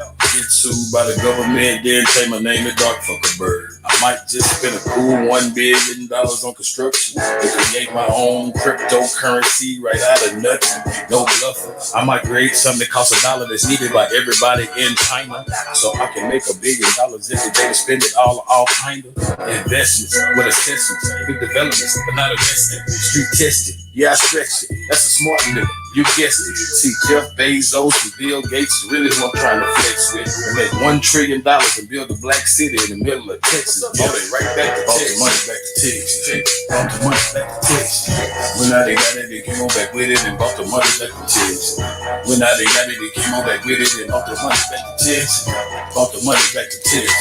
Bought the money back to Texas. I bought it right back to Texas. I bought it back to Texas. We went to Alabama and Atlanta. We bought it right back to Texas. We went to Mississippi in Miami. We bought it right back to Texas. Bought the money back to Texas. Bought the money back to Texas.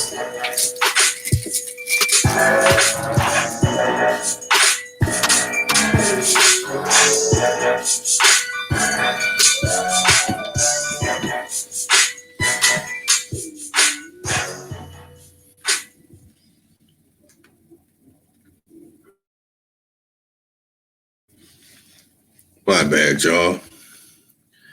Thought I had it on mute.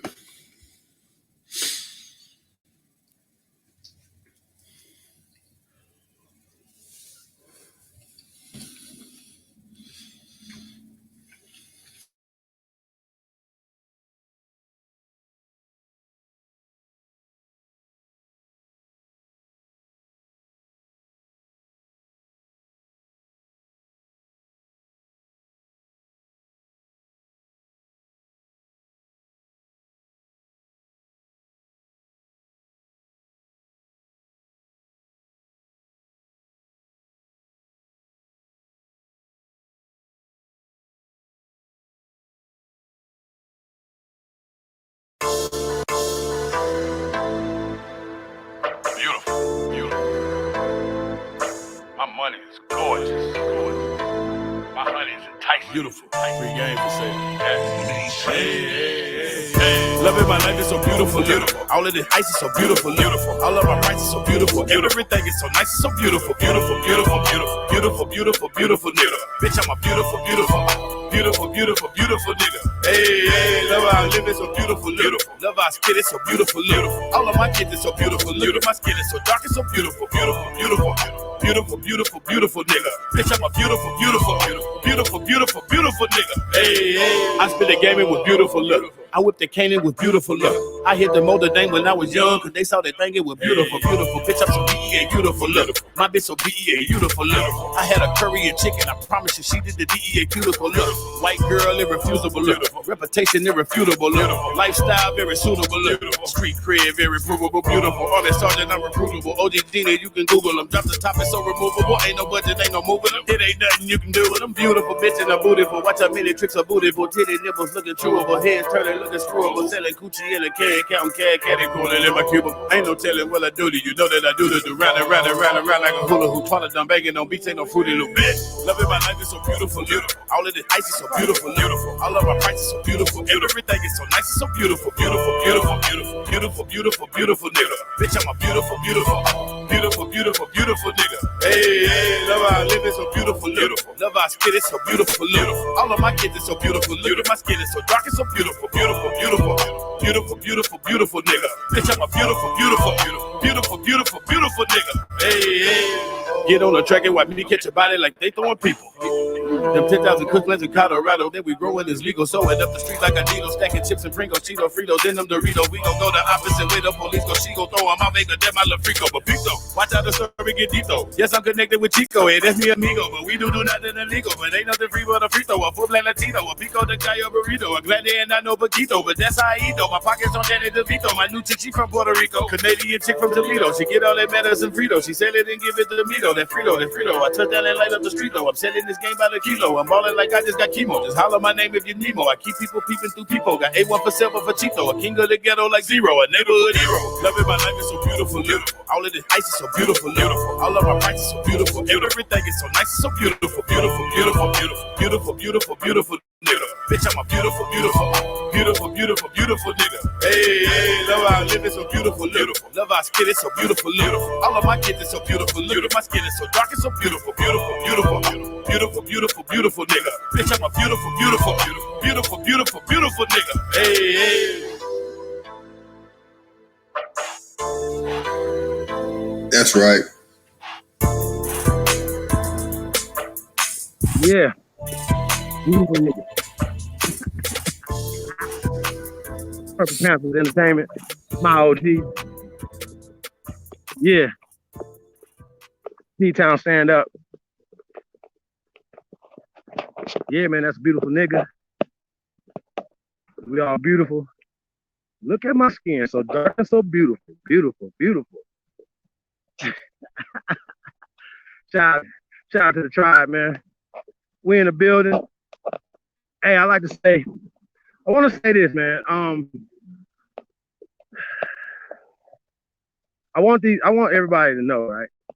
This about the work, because a lot of people that's in the chat room, we all didn't have the same outlook on life, our identity, or even who our ancestors were.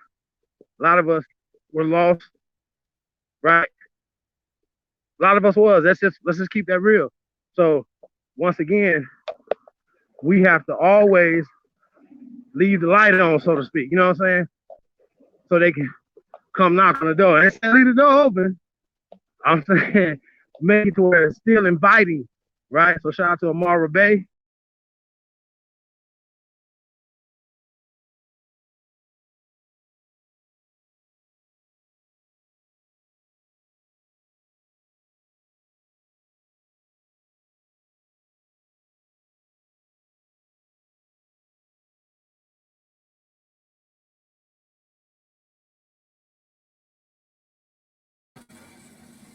Got you back in. Yeah, man.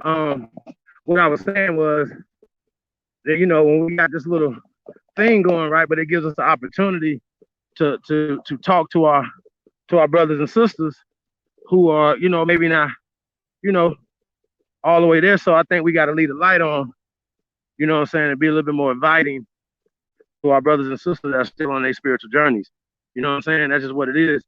Because if they come over here, like, they can come over here hostile, but just like everything else, you know, LeBron James can go to other stadiums, right?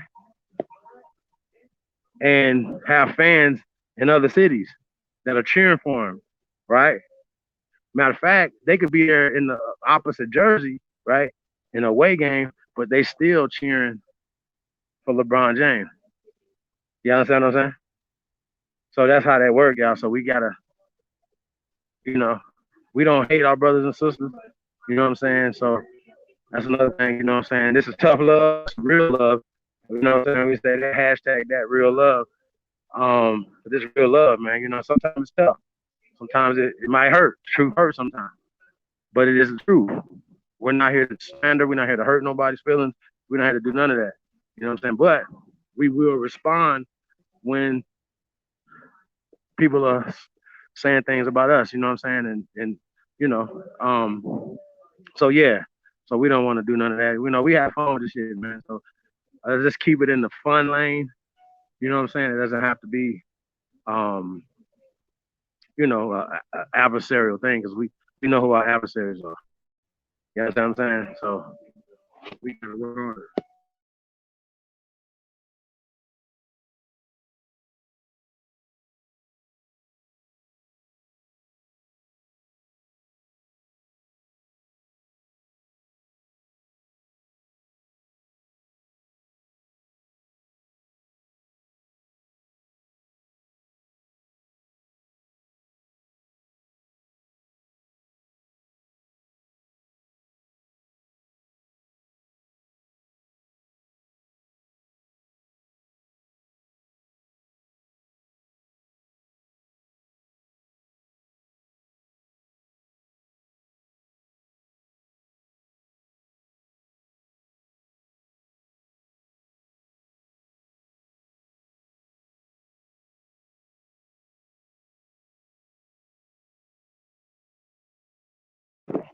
So, yeah, man. So we definitely. I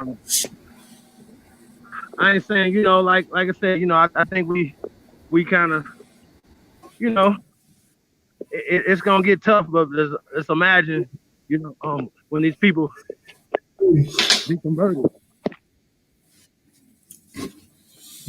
Right.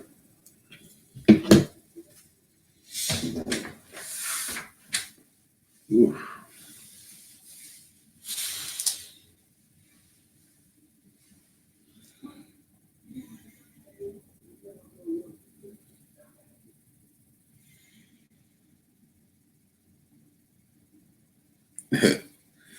No problem, Henry Copeland.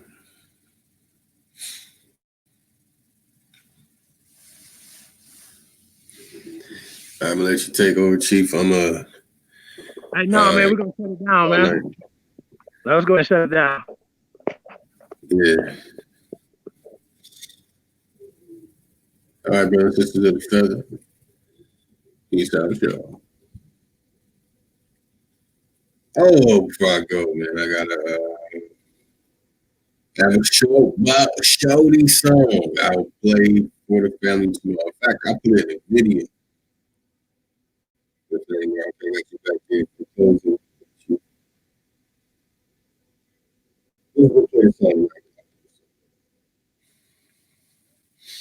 All right, you back in.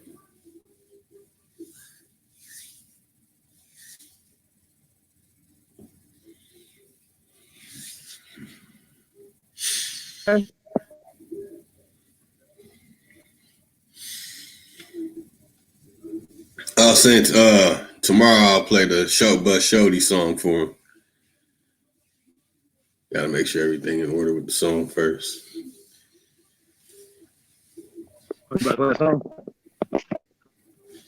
Yeah, the Show Bus Shody song.